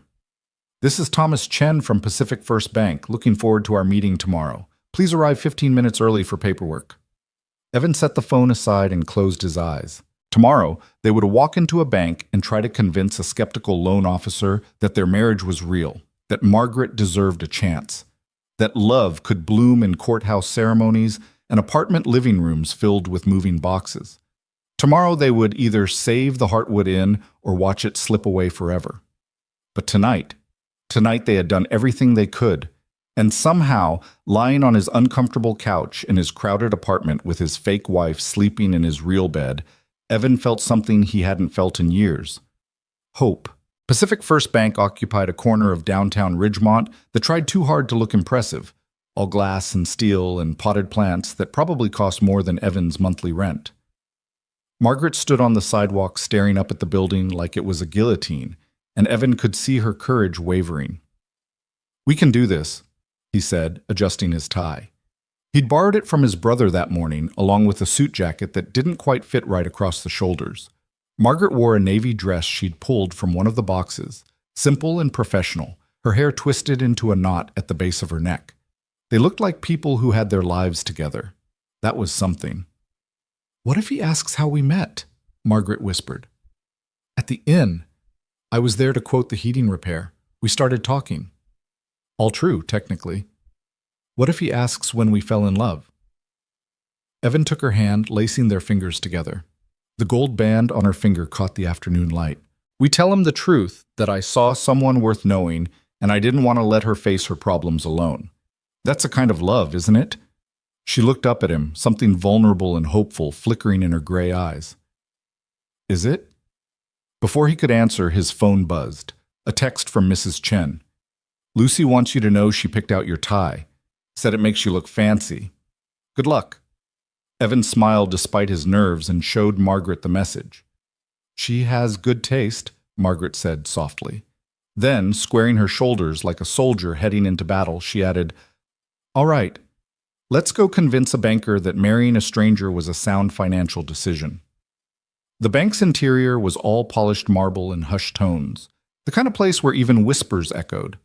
A receptionist directed them to the second floor, where Thomas Chen's office overlooked Main Street. Thomas turned out to be younger than Evan expected, maybe 35, with wire-rimmed glasses and the carefully neutral expression of someone who'd heard every sob story and lie the financial world had to offer. He stood when they entered, shaking hands with professional efficiency. "Mrs. Cole, Mr. Cole," he said, gesturing to the chairs across from his desk. "Thank you for coming in." Mrs. Cole. The name still felt foreign, but Margaret didn't flinch. "Thank you for seeing us," she said, settling into the chair with practiced grace. Thomas opened a file folder that Evan suspected already contained their entire financial lives reduced to numbers and risk assessments. "So, Margaret, we've been working on your refinancing request for several months now. As I'm sure you're aware, the situation with the Heartwood Inn has been complicated by the trust structure and the lack of co-signers with sufficient assets." "I understand," Margaret said, "which is why I'm here with my husband. Evan has stable employment, excellent credit, and he's willing to co-sign the refinancing." Thomas's eyes flicked to Evan with the assessing gaze of someone calculating exactly how much risk he represented. Mr. Cole, I see here you work as an electrical engineer for Morrison Industrial? 6 years, Evan confirmed. Started as a junior engineer, promoted to senior status 2 years ago. Stable income, full benefits, retirement contributions. And you're married to Margaret as of... Thomas consulted his notes. Thursday of this week? That's correct. Quite sudden. The implication hung in the air like smoke. Evan felt Margaret tense beside him. My first marriage ended badly, Evan said, keeping his voice level. My ex-wife left when our daughter was 2. I spent years focused on being a single parent, not dating. When I met Margaret, I wasn't looking for a relationship, but sometimes the right person shows up when you least expect it. And you decided marriage was appropriate after... How long did you know each other before the wedding? 6 months, Margaret said smoothly. We met when Evan came to quote repair work on the inn's heating system. We started talking. He kept coming back even after the project fell through due to trust complications. Thomas made a note. And the wedding itself was quite private? Courthouse ceremony, Evan said. Margaret's family situation is complicated, and I have a young daughter to consider. We wanted something simple. I see. Thomas set down his pen and leaned back in his chair, steepling his fingers. I'm going to be direct with you both. This bank has already invested significant time and resources into Margaret's refinancing request. We're aware of the trust complications, the ongoing dispute with Landon Hale, and frankly, the financial instability of the Heartwood Inn as a business proposition. Margaret's hand found Evan's under the table, gripping tight. The timing of your marriage, Thomas continued, occurring just days after a previous wedding was apparently canceled, raises questions about motivation. I need to be convinced that this is a legitimate marriage and not a scheme to circumvent lending requirements. It's legitimate, Evan said firmly. We have a marriage license signed by Judge Morrison. We're living together. We're building a life together. What else would constitute legitimate? Shared financial accounts would be a start. Joint assets. Evidence of cohabitation beyond simply declaring it. Thomas pulled out another form. I'm going to need bank statements showing merged finances, utility bills in both names, proof of insurance listing each other as beneficiaries, the standard documentation we require for spousal co-signers. Evan's stomach dropped. They didn't have any of that. They'd been married less than a week, but Margaret didn't hesitate. We can provide all of that. Evan and I are in the process of combining our accounts. The utility transfer is pending because we just moved my belongings from the estate. Insurance updates take time to process, but we can have documentation within 2 weeks. 2 weeks. Thomas made another note. That would put us past the foreclosure deadline. Which is exactly what Landon is counting on, Margaret said, and now there was steel in her voice. He's been systematically blocking every attempt I've made to save the inn because he wants it for himself. The refused wedding, the trust complications, even the foreclosure timeline, all of it orchestrated to force me out.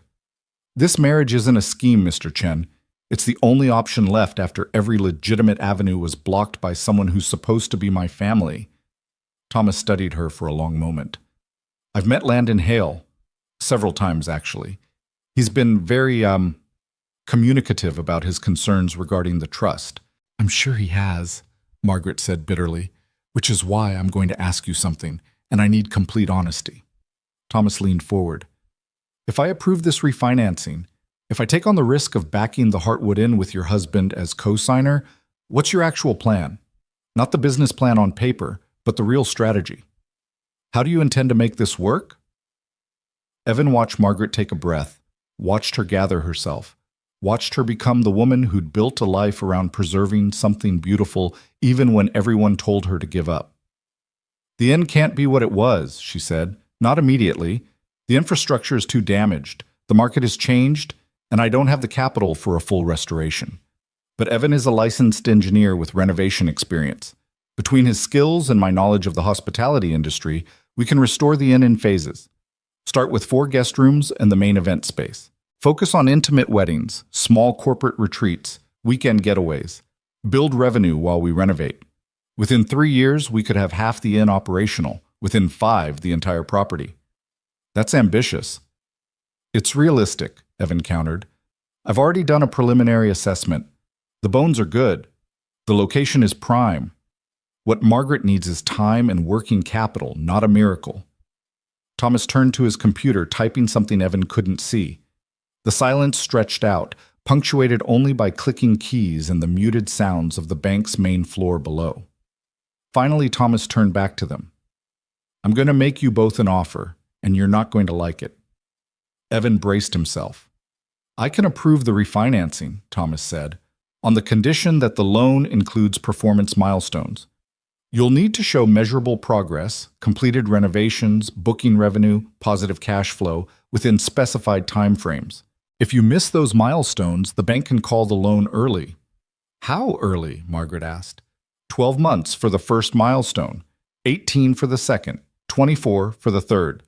He slid a paper across the desk outlining the specific requirements. Miss any of them, and we can demand immediate repayment of the full loan amount. Evans scanned the document. The numbers were aggressive but not impossible. If they worked constantly, if nothing went catastrophically wrong, if they caught every break they needed to catch, they could maybe pull it off.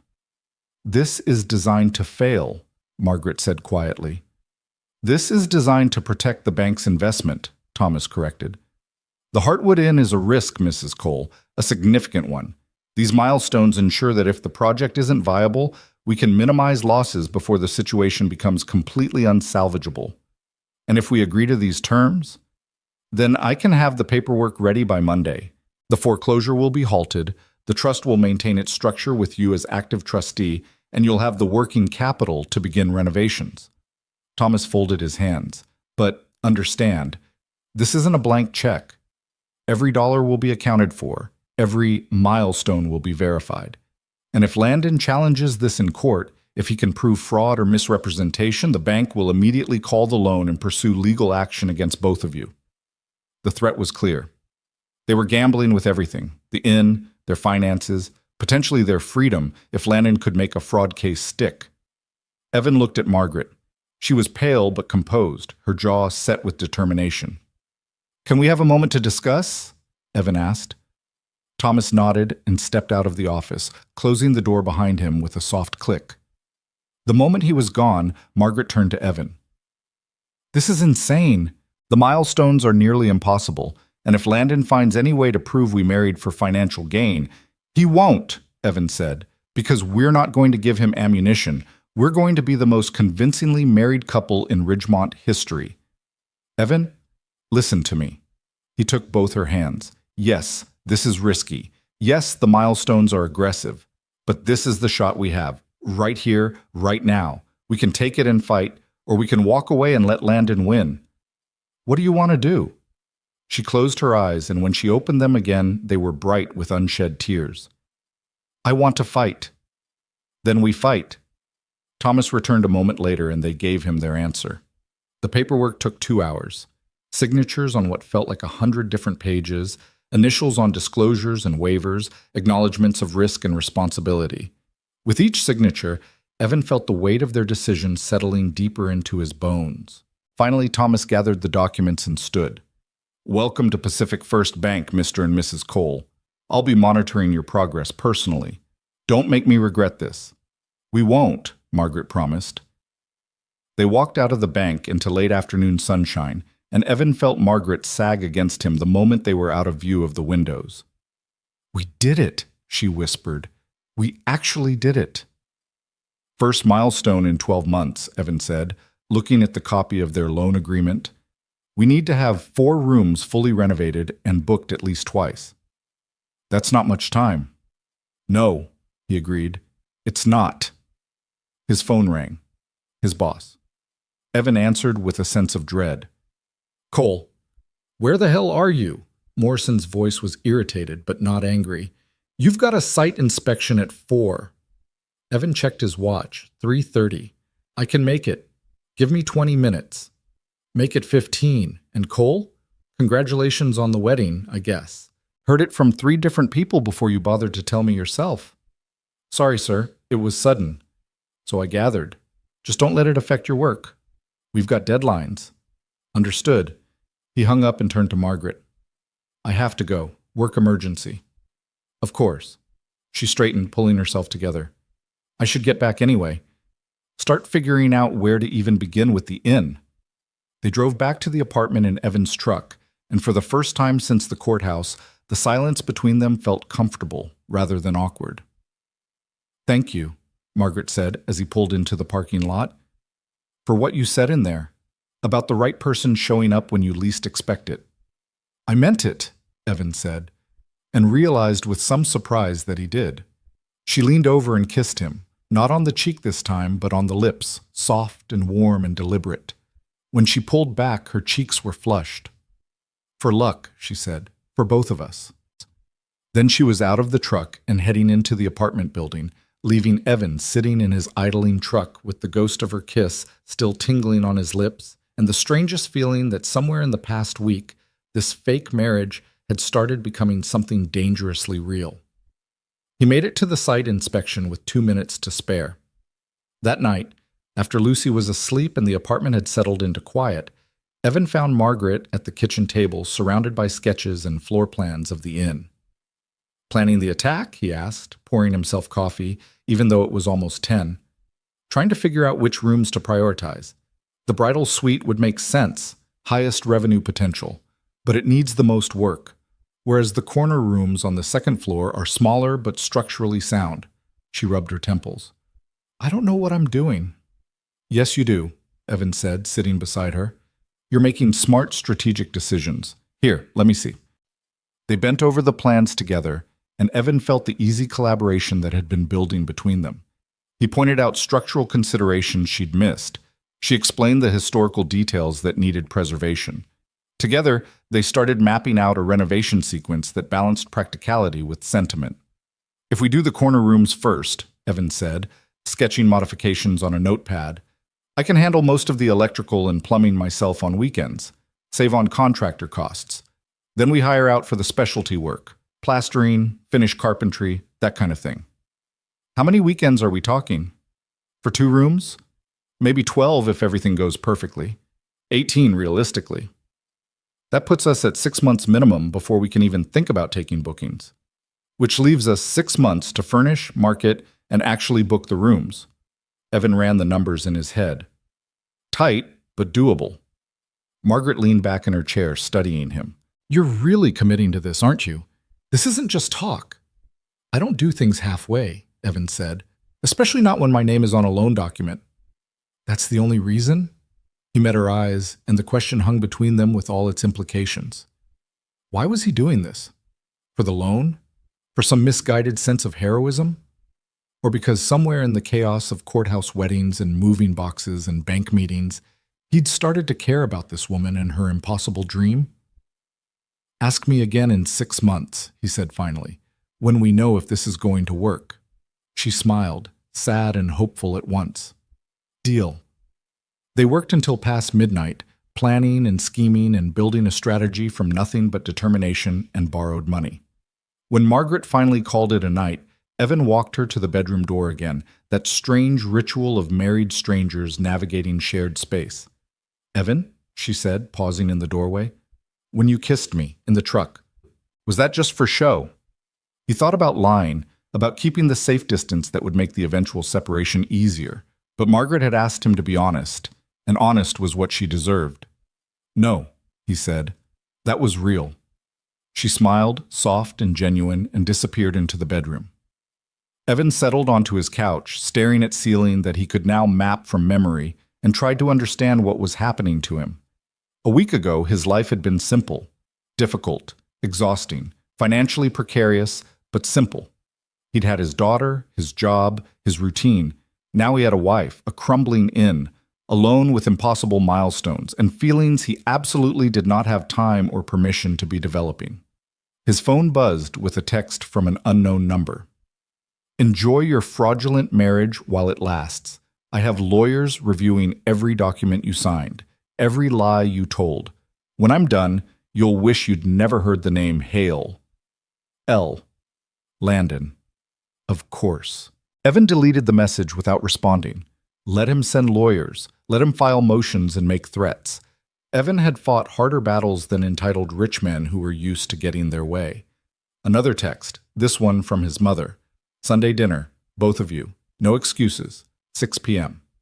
And from his brother, Mom's going nuclear. Fair warning. Evan smiled grimly. If they could survive Landon Hale and Pacific First Bank, they could survive his mother's interrogation. Probably. The weekend passed in a blur of domesticity that would have felt mundane if it hadn't been so surreal.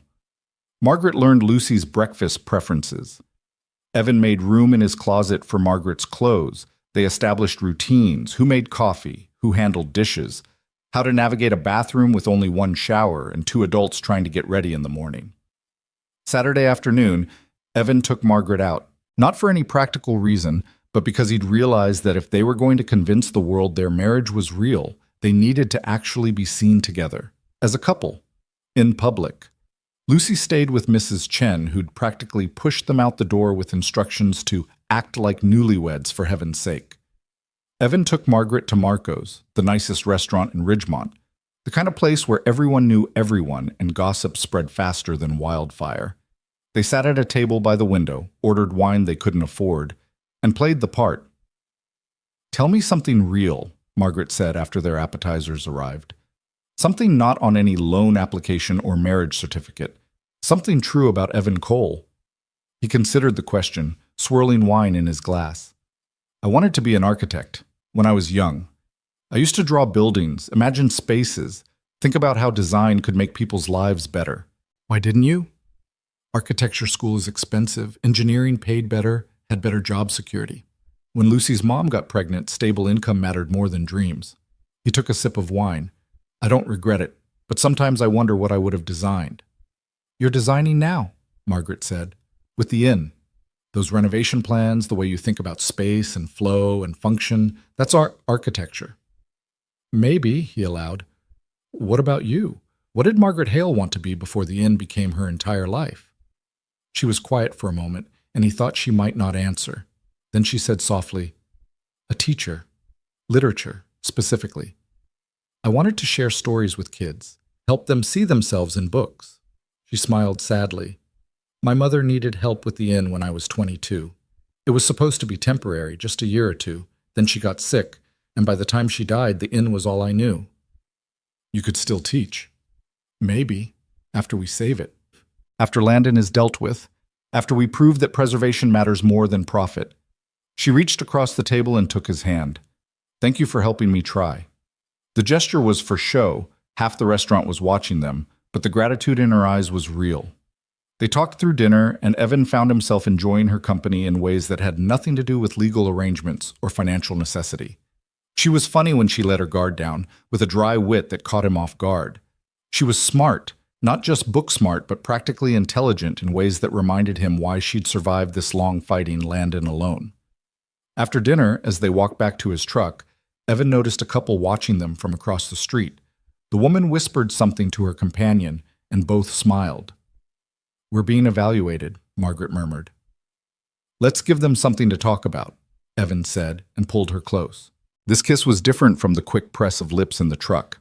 This was deliberate, public, a statement to anyone watching that Evan Cole had married Margaret Hale because he wanted to, not because he had to. When they broke apart, Margaret's eyes were wide. "That was," she started. "For show," Evan finished, but they both knew he was lying. Sunday dinner at his mother's house was exactly the ambush Evan had anticipated. His mother, Patricia Cole, was a force of nature compressed into a 5'3" frame. She'd raised 3 sons mostly alone after Evan's father died, worked 2 jobs to keep them fed, and developed a built-in lie detector that could spot deception at 50 paces. She took one look at Evan and Margaret walking up the front path and said, "Inside, now, we're talking." Lucy ran ahead, already comfortable in her grandmother's house, leaving Evan and Margaret to face the Inquisition alone. "Mom," Evan started, "this is Margaret. Margaret, my mother Patricia, my brothers Jake and David." "Pleasantries later," Patricia said, pointing at the kitchen table. "Sit." They sat. Patricia stood across from them, arms folded, looking every inch the prosecutor she could have been. Jake and David flanked her, clearly enjoying Evan's discomfort. "Married," Patricia said. "You got married without telling your family. Without inviting us. Without even a phone call beforehand." It was sudden, Evan began. I'll say it was sudden. Thursday you were single. Friday you have a wife. Want to explain that, Evan Michael Cole? The full name. He was in trouble. Margaret spoke up. Mrs. Cole, this is my fault. I was in a difficult situation and Evan offered to help. The timeline was compressed because of banking requirements and trust complications. We didn't mean to exclude family. Patricia's gaze swiveled to Margaret. Banking requirements, trust complications. That's an interesting way to describe a marriage. Mom, Evan said, warning in his voice. But Patricia wasn't finished. I've known my son for 34 years. He doesn't do spontaneous. He plans everything, weighs every risk, considers every angle. So either you've somehow made him lose his mind in the span of a few months, or this marriage is something other than what it appears to be. The silence that followed was deafening. We love each other, Evan said, and was surprised to find he couldn't quite tell if it was a lie. Patricia studied them both, her expression unreadable. Then she turned to Margaret. Do you love my son? Margaret met her eyes without flinching. I respect him. I trust him. I believe he's the best man I've ever met. If that's not love yet, I think it could be. The honesty of it seemed to catch Patricia off guard. She blinked, then turned back to Evan. And you? Margaret needed help, Evan said. I could provide it. But it's not just charity, Mom. She's fighting to preserve something beautiful, something worth saving. That matters to me. She matters to me. Another long silence. Then Patricia's expression softened, just slightly. Well, at least you're not lying to me. I appreciate that, even if I think you're both insane. She pulled out a chair and sat. Now, tell me everything, the real story. No more dancing around it. So they did. Evan and Margaret took turns explaining the trust, Landon's schemes, the failed wedding, the desperate courthouse ceremony. They laid it all out, every detail, while Patricia listened with the intense focus of someone calculating exactly how much trouble her son had gotten himself into. When they finished, Patricia was quiet for a long moment. Then she said, Jake, David, take Lucy to the park. The adults need to talk. Evan's brothers obeyed without argument, collecting Lucy and disappearing out the front door. Patricia waited until they were gone before speaking. This Landon character, he sounds dangerous. He is, Margaret confirmed. He's already threatened legal action. He'll do everything he can to prove the marriage is fraudulent. Then you need to make sure it's not. Mom, I'm serious, Evan. If you're going to do this, do it right. Move in together for real. Combine finances. Make this marriage look so legitimate that even the best lawyers in the state can't find a crack. Patricia turned to Margaret. You clearly care about this inn, and my son clearly cares about you, even if he hasn't fully admitted it to himself yet. So stop treating this like a business arrangement and start treating it like what you're pretending it is. That's easier said than done, Margaret said quietly. Most worthwhile things are. Patricia stood and moved to the stove where something was simmering that smelled like her famous pot roast. You're both welcome here. Lucy adores you already, Margaret. That little girl is a good judge of character. If she trusts you, I'm inclined to as well. Thank you, Margaret said, and Evan could hear the emotion in her voice. Don't thank me yet. I'm going to be watching very closely to make sure my son and granddaughter don't get hurt by whatever plan you've cooked up. But for now, we eat. And you can explain to me exactly how you plan to renovate a historic inn with no money and impossible deadlines. Dinner was surprisingly pleasant after the interrogation. Patricia and Margaret bonded over recipes and stories about the inn's glory days. Jake and David teased Evan mercilessly about his sudden marriage. Lucy demonstrated the new cartwheel she'd learned. It felt like family. That night, driving home with Lucy asleep in the back seat and Margaret quiet beside him, Evan realized his mother had been right about one thing. They couldn't keep living like roommates who happened to share a marriage certificate. If this was going to work, if they were going to convince Landon, the bank, the whole town, they needed to commit to the pretense completely. Which meant stop sleeping on the couch. Which meant acting like a real married couple. Which meant risking the careful emotional distance they'd both been maintaining. We need to talk, Evan said as they pulled into the apartment complex. Margaret looked at him, and in the dim light from the parking lot, he saw understanding in her eyes.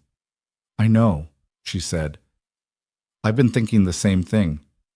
They carried Lucy inside, tucked her into bed, and stood facing each other in the kitchen with all the unspoken implications hanging between them. My mother's right, Evan said finally. We're not going to fool anyone if we keep acting like strangers sharing space.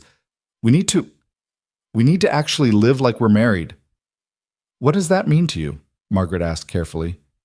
Shared bedroom, shared finances, making decisions together, not just about the inn, but about everything. He ran a hand through his hair. I'm not saying we have to. We can still maintain boundaries, but the distance we've been keeping, it's obvious. People will notice. Okay, Margaret said, then let's stop keeping distance. Just like that? We've already signed the papers, Evan. We've already made the commitment. Might as well honor it fully. She moved closer. Besides, your mother terrifies me. If she thinks we need to make this real, I believe her. Despite the tension, Evan laughed. She has that effect on people. They stood in the kitchen, two people who'd promised to love and cherish without meaning it, now wondering if maybe they'd accidentally told the truth. The bedroom has enough space for both of us, Margaret said, if you're comfortable with that. Are you? I think I could be. She smiled tentatively. We'll figure it out, like everything else. That night, for the first time since Margaret had called him in the rain, Evan didn't sleep on the couch. He lay beside his wife in the darkness, listening to her breathing, feeling the warmth of another person in the bed he'd slept in alone for 6 years, and wondered what exactly he'd gotten himself into. But as sleep finally claimed him, his last thought wasn't about the loan or the milestones or Landon's threats. It was about how right it felt to not be alone anymore, and how terrifying that feeling was. Morning came too early and too strange. Evan woke to find Margaret already up, standing at the bedroom window in one of his old t-shirts, staring out at the gray November sky. Her hair was loose around her shoulders, and something about the domesticity of the moment made his chest tighten. You're awake, she said without turning around. Couldn't sleep much, he admitted, sitting up. You? Same. She finally looked at him, and he saw the exhaustion in her eyes. I keep thinking about the milestones. 12 months to renovate and book 4 rooms. It seemed possible in the bank, but now it's real, Evan finished. He got out of bed, moved to stand beside her. We start today. I'll go to the inn after work, start the assessment.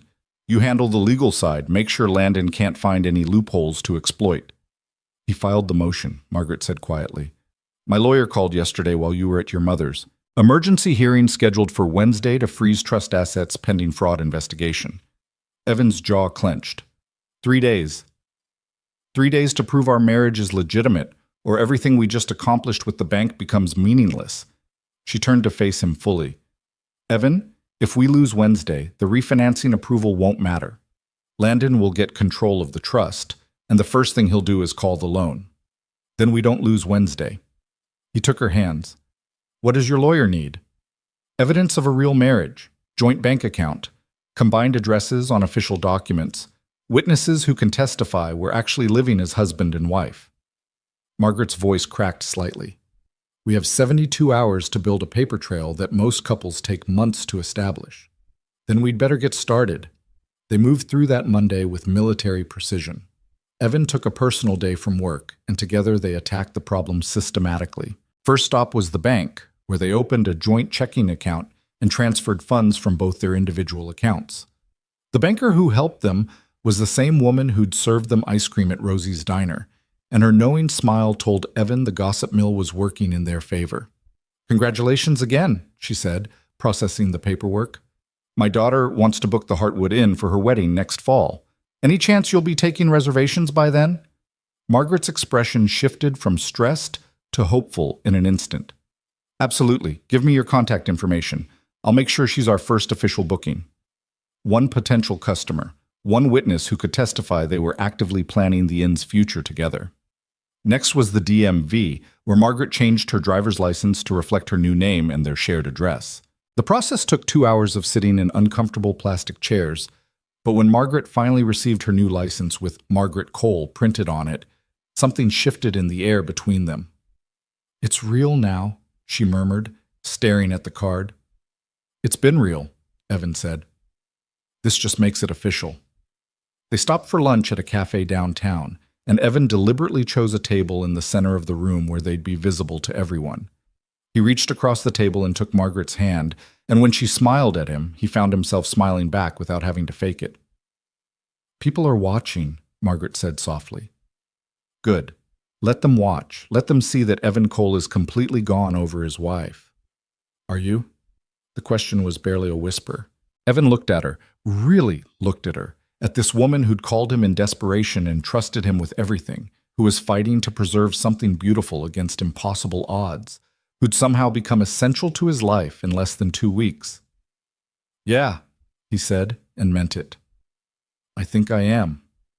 Her eyes widened, and for a moment neither of them breathed. Then Evan's phone rang, shattering the moment. His boss. He answered with an apology already forming. "Cole, I need you on site tomorrow. Major electrical issue at the Patterson project. Can't wait." "I'll be there," Evan promised, his mind already calculating how to balance work obligations with everything else. When he hung up, Margaret was watching him with concern. "You can't keep taking time off. You'll lose your job." "I won't lose my job, but I do need to be smart about this." He pulled out his phone and started making notes. "I'll work during the day. Evenings and weekends we tackle the inn. It'll be tight, but it's doable." "Evan, you can't sustain that schedule for 12 months. Watch me." That afternoon, they drove to the Heartwood Inn. Evan had called ahead to Margaret's lawyer, who'd confirmed that Margaret still had legal access to the property pending Wednesday's hearing. They had a narrow window to work, and Evan intended to use every minute. The inn looked even more desolate in the gray afternoon light. Evan grabbed his toolkit from the truck and headed inside with Margaret close behind. "Show me everything," he said. "Every problem, every broken system, every space that needs work." They spent 3 hours doing a comprehensive walkthrough. Evan took notes, photographs, measurements. He tested electrical outlets, examined plumbing fixtures, checked the structural integrity of load-bearing walls. Margaret followed with her own notebook, documenting historical details that needed preservation.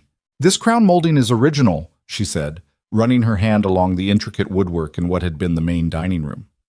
"My great-grandfather installed it himself."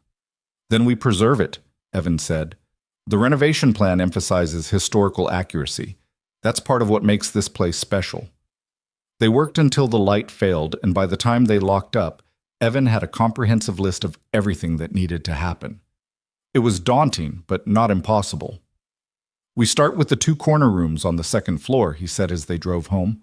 "Smallest scope, fastest turnaround. I can have the electrical rough-in done in 2 weekends if I work straight through. Plumbing will take another weekend. Then we contract out the finish work."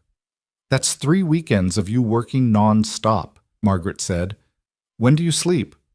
When do you spend time with Lucy?" "Lucy can come with us on Saturdays. She's good at handing me tools, and it'll teach her useful skills." Evan merged onto the highway. "And I'll sleep when the inn is saved and Landon is defeated. Not before." Margaret was quiet for a moment. Then she said, "I don't deserve you." "Yeah, you do," Evan said. "You deserve someone who shows up, who fights, who doesn't give up just because things are hard. That's all I'm doing, Margaret. I'm showing up." When they got home, Lucy was full of questions about where they'd been and what they'd been doing. Evan explained about the inn, about the renovations they were planning, and watched his daughter's eyes light up with excitement. "Can I help paint?" Lucy asked. "I'm really good at painting. Mrs. Chen says so." "Mrs. Chen lets you paint?" Evan raised an eyebrow. "She has special paper for kids, and I only got paint on the floor twice." Margaret laughed, and the sound filled the apartment with warmth. "I think we can find some painting projects that are Lucy appropriate." That night, after Lucy was asleep, Evan and Margaret sat at the kitchen table with their lawyers on speakerphone, preparing for Wednesday's hearing. Margaret's attorney, a sharp woman named Jennifer Lynn, was blunt about their chances. "Landon has money and connections. He's hired Preston and Associates, which means he's serious about this. They're going to argue that the marriage is fraudulent, that you conspired to circumvent lending requirements, and that Margaret is unfit to serve as trustee." "What's our counter?" Evan asked. "The truth. You're married. You're living together. You're actively working to restore the inn as partners. We present documentation of the joint account, the shared residence, witness testimony from people who've seen you together as a couple. Jennifer paused. But I have to be honest with you both. The timing is suspicious. A judge could easily rule that even if the marriage is technically legal, it was entered into with fraudulent intent. Then we prove the intent wasn't fraudulent, Margaret said. We prove that regardless of why we got married, we're committed to making it work. How do we prove intent? Jennifer asked. Evan looked at Margaret, and something passed between them. An understanding, a decision. We tell the truth, Evan said. All of it. We don't hide that the marriage started as a practical solution, but we show that it's become something real. Wednesday morning arrived cold and drizzling. Evan wore his best suit, the one he'd bought for job interviews 6 years ago and had worn maybe 3 times since. Margaret wore a charcoal dress that made her look both professional and vulnerable, her hair pulled back in a severe bun that emphasized the sharp lines of her face. They drove to the courthouse in silence, hands clasped tightly together. The hearing room was smaller than Evan expected, wood-paneled and formal, with a judge's bench that seemed to loom over everything. Landon sat at the opposing table with 2 lawyers in expensive suits, looking confident and smug. Judge Sarah Martinez entered, and everyone stood. She was maybe 60, with steel gray hair and an expression that gave nothing away. After everyone sat, she reviewed the documents in front of her with the slow deliberation of someone who'd seen every scheme and lie the legal system had to offer. Mr. Hale, she said finally, you've filed a motion to freeze trust assets and investigate allegations of fraud. Summarize your position. Landon's lead attorney, a man named Richard Preston, stood smoothly. Your Honor, this is a clear case of marriage fraud designed to circumvent the trust's lending requirements. The defendants knew that Mrs. Cole needed spousal income to qualify for refinancing. They married specifically to meet that requirement. The timeline is damning. Wedding on Thursday, bank approval on Friday. This wasn't love. This was a transaction. Mrs. Cole's attorney may respond, Judge Martinez said. Jennifer stood, and Evan was grateful for the calm authority in her voice. Your Honor, the timing of the marriage doesn't negate its legitimacy. Mr. and Mrs. Cole are legally married, living together, and building a life as partners. The fact that their marriage also helps with a legitimate business need doesn't constitute fraud. Many marriages have practical considerations alongside emotional ones. Does the trust have specific language prohibiting marriages entered into for financial purposes? The judge asked. Preston smiled. The trust requires responsible stewardship. Perpetrating fraud to access trust funds is definitively irresponsible. Alleged fraud, Jennifer corrected, which Mr. Hale has yet to prove. Judge Martinez turned to Evan and Margaret. I'd like to hear from the defendants directly. Mrs. Cole, why did you marry Mr. Cole? Margaret stood, and Evan could see her hands shaking slightly. Your Honor, I married Evan Cole because I was out of options, and he was the only person who offered to help without demanding something in return. Was it practical? Yes. Was it calculated to help save my family's inn? Absolutely. But does that make it fraud? She paused, gathering courage. I don't think so. Because somewhere between the courthouse and today, this marriage became real to me.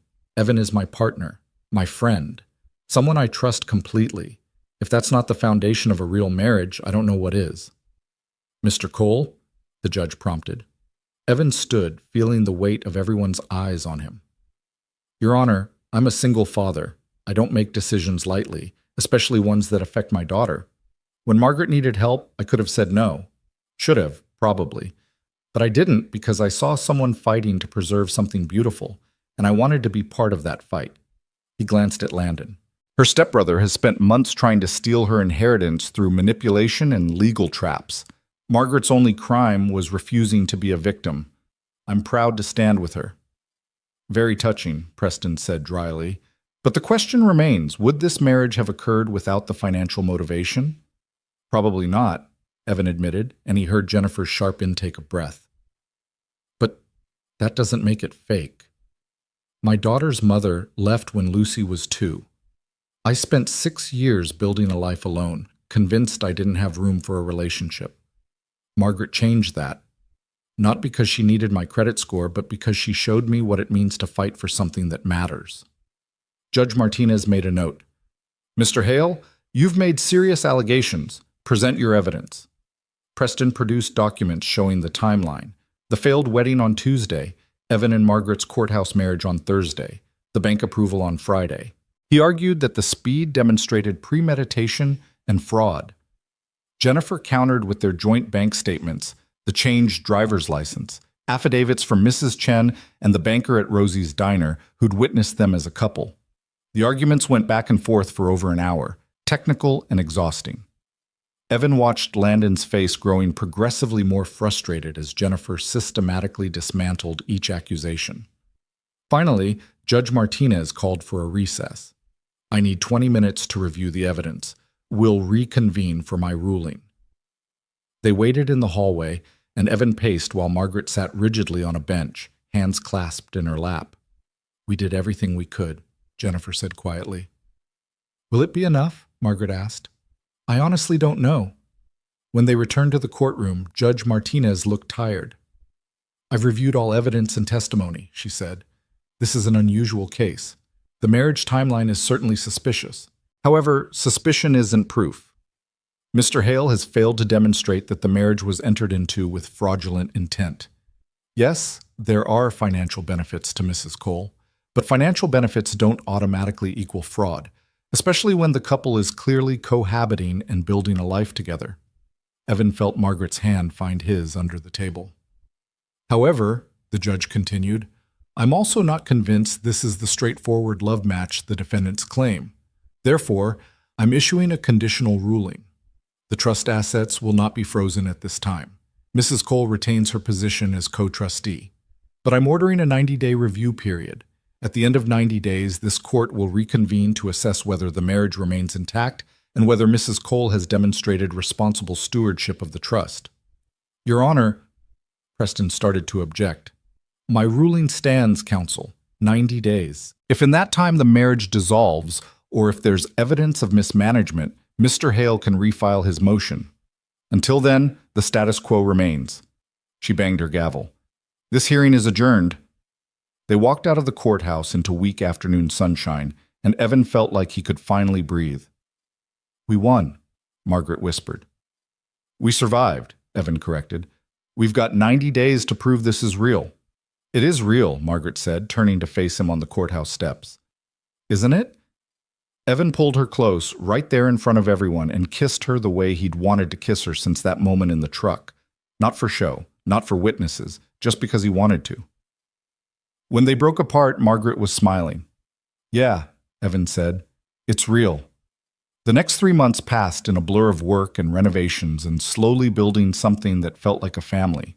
Evan spent his days at Morrison Industrial and his evenings at the Heartwood Inn, covered in sawdust and paint, bringing the corner rooms back to life.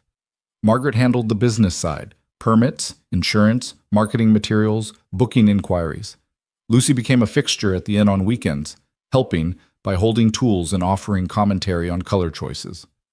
She declared that the smaller corner room should be painted princess purple, and was genuinely disappointed when Margaret gently explained that guests might prefer something more neutral. But it's so pretty, Lucy insisted, holding up a paint chip in lavender. It is pretty, Margaret agreed. What if we paint your room at home that color instead? Lucy's eyes went wide. Really? Really? Evan watched them bond over paint samples and felt something settle in his chest. This was what family looked like. Not perfect, not conventional, but real. The first room was finished by mid-January, and Margaret posted photos online with the caption, "The Heartwood Inn is coming back to life. First guest room complete, more to come." The response was overwhelming. Messages from former guests who remembered the inn's heyday, inquiries about booking, a local magazine asking to do a feature story on the renovation. "Look at this," Margaret said one night, showing Evan her laptop screen. "The Historical Society wants to do a fundraising gala here in March. They're offering $5,000 to rent the entire first floor for one evening. Can we handle that? If we finish the second room and get the main parlor functional, yes."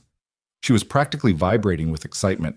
"Evan, this could be huge. Press coverage, community support, proof to the judge that we're serious about this." Then we make it happen, Evan said. February was brutal. Evan worked 16-hour days, balancing his regular job with increasingly complex renovation work. Margaret handled the endless paperwork required for permits and insurance, fought with contractors over pricing, and somehow kept everything organized. They fell into bed exhausted every night, barely able to say goodnight before sleep claimed them. But they were doing it. The inn was transforming piece by piece from ruin into something beautiful again. The second room was finished 3 days before the Historical Society Gala. Evan installed the final light fixture at 2 in the morning, climbed down from the ladder, and found Margaret waiting with coffee and a smile. "It's perfect," she said, looking around the restored room. "You're a miracle worker." "I'm just a guy with a toolkit and too much stubbornness to quit," Evan said, but he was pleased. The room did look good. Hardwood floors refinished to a warm glow, walls painted a soft cream, crown molding restored to its original glory. "Thank you," Margaret said quietly, "for all of this, for not giving up." "Giving up isn't in my vocabulary," Evan said, pulling her close. "Besides, I have a vested interest in this place now. Can't let my investment go to waste." She laughed against his chest, and Evan realized he loved that sound more than he'd ever loved anything. The Historical Society Gala was everything they'd hoped for and more. Over 100 guests filled the inn's first floor, dressed in formal wear, exclaiming over the restoration work. The local newspaper sent a photographer. The mayor gave a speech about historical preservation. Landon showed up uninvited, clearly hoping to find evidence of failure. Instead, he found a successful event, a crowd praising the inn's renaissance, and his stepsister glowing with confidence as she stood beside her husband. "Quite the party," Landon said, approaching them near the restored fireplace. "Enjoy it while it lasts." "It's going to last," Margaret said coolly. "We've already booked 6 weekends this spring, 2 weddings, 3 corporate retreats, and a family reunion. The inn is viable again, Landon. You lost." "I don't lose," Landon said. "I just wait for people to destroy themselves." "Then you'll be waiting a long time," Evan said, putting his arm around Margaret. "We're not going anywhere." Landon's expression twisted with something ugly, and for a moment Evan thought he might actually cause a scene. But then the mayor called for everyone's attention, and Landon melted back into the crowd. The gala ended after midnight. Evan and Margaret said goodbye to the last guests, locked up the inn, and stood together in the quiet lobby surrounded by the evidence of their impossible success. "We did it," Margaret said, leaning against him. "First milestone achieved," Evan agreed. 2 rooms renovated and operational, successfully hosting events. The bank will be pleased. The judge will be pleased. Margaret looked up at him. 90 days is almost up. The review hearing is next week. Are you worried?" "No," she said, and sounded surprised. "For the first time since this all started, I'm not worried. We've proven ourselves, Evan. The marriage is real. The inn is thriving. Landon has no ammunition left." She was right. The review hearing the following Wednesday was almost anticlimactic. Judge Martinez reviewed their documentation, bank statements showing merged finances, photos of the successful gala, booking confirmations proving the inn's viability, testimony from Jennifer about their cohabitation. "I'm satisfied that the marriage is legitimate and that Mrs. Cole is providing responsible stewardship of the trust," the judge ruled. "Mr. Hale's motion is denied with prejudice. He may not refile without substantial new evidence." Landon's lawyer tried to object, but the judge shut him down with a single look. They walked out of the courthouse for the second time, but this time there was no uncertainty. This time they'd won completely. "It's over," Margaret said, almost disbelieving. "It's actually over." "The trust battle is over," Evan corrected. "We still have 11 months of loan milestones to hit." "We'll hit them," Margaret said with absolute certainty. "We can do anything together." That night, after Lucy was asleep and the apartment was quiet, Evan found Margaret on the small balcony, staring up at the stars. "You okay?" he asked, joining her. "I'm thinking about the future," she said. "We saved the inn. We beat Landon. We proved the marriage is real. But Evan, where does that leave us? The whole point was to save the inn. Now that it's saved, what happens to us?" It was the question they'd both been avoiding for months. "I don't know," Evan admitted. "What do you want to happen?" Margaret turned to face him, and in the dim light from the apartment, her eyes were luminous. I want this to be real. Not for the judge, not for the bank, but for us. I want to wake up next to you every morning and know it's because we choose each other, not because we're trapped by legal obligations. Margaret, I love you, she said, the words tumbling out in a rush. I didn't mean to. I fought against it because it seemed impossible and inconvenient and completely illogical. But I love you, Evan Cole. I love how you show up. I love how you fight. I love how you're the best father I've ever seen. I love that you rebuilt my inn with your own hands because you believed it was worth saving. I love you, and I need to know if there's any chance you could love me back. Evan stared at her, this woman who'd called him in the rain and changed his entire life, and realized he'd known the answer for weeks but had been too afraid to say it. I already do, he said. I think I have since the moment you trusted me enough to get in my truck wearing a wedding dress you never wanted. I love you, Margaret. Not the idea of you, not the legal convenience of you, but you. The real, complicated, stubborn, brilliant you. She kissed him, and this time there was no audience, no purpose beyond wanting to. When they broke apart, they were both smiling through tears. So what now? Margaret asked. Now we live, Evan said. We raise Lucy. We restore the inn. We build a life together that's ours by choice, not by circumstance. That sounds perfect. 6 months later, the Heartwood Inn officially reopened with a ceremony attended by most of Ridgemont. The first floor was fully restored, all 4 guest rooms were operational and booked solid through the fall, and Margaret had hired 2 part-time staff members to help manage the influx. The bank's second milestone had been hit with room to spare. Lucy, now 7, gave a speech she'd written herself about how her daddy and Margaret had saved the old building and made it beautiful again. The crowd applauded, and Evan felt his heart might burst with pride. After the ceremony, as guests toured the renovated spaces and marveled at the transformation, Evan found himself alone with Margaret in the library they'd spent 3 months restoring. Remember when this seemed impossible? Margaret asked, looking around at the floor-to-ceiling bookshelves filled with volumes collected over generations. I remember you standing in a ruined lobby, crying because you thought it was too broken to save, Evan said. You told me nothing is too broken if someone's willing to fight for it. I was right. She laughed and pulled him close. You usually are. Hey, Margaret. Yeah. Will you marry me? She pulled back, confused. We're already married. I know, but we got married in a courthouse because we had to. I want to marry you again because we want to. He pulled a small box from his pocket. Not a ring, but a key. This is the master key to the Heartwood Inn. I had it engraved. Margaret took the key with trembling hands. Inscribed on the handle was a simple message. To Margaret, who taught me that rescue goes both ways. Love, Evan. We saved each other, Evan said. The inn was never just about the building. It was about proving that good things don't have to stay broken, that people who show up can make miracles happen, and that sometimes the best families are the ones we choose. Tears streamed down Margaret's face. Yes, I'll marry you again, as many times as you want. A year after that rushed courthouse ceremony, Evan and Margaret stood in the Heartwood Inn's garden with Lucy between them, surrounded by friends and family, and renewed the vows they'd made without meaning them. This time, when the officiant said, "You may kiss your bride," Evan knew exactly what it meant. This time, when Margaret slipped a ring onto his finger, it represented choice, not desperation. This time, when they signed the marriage certificate, it was a celebration, not a transaction.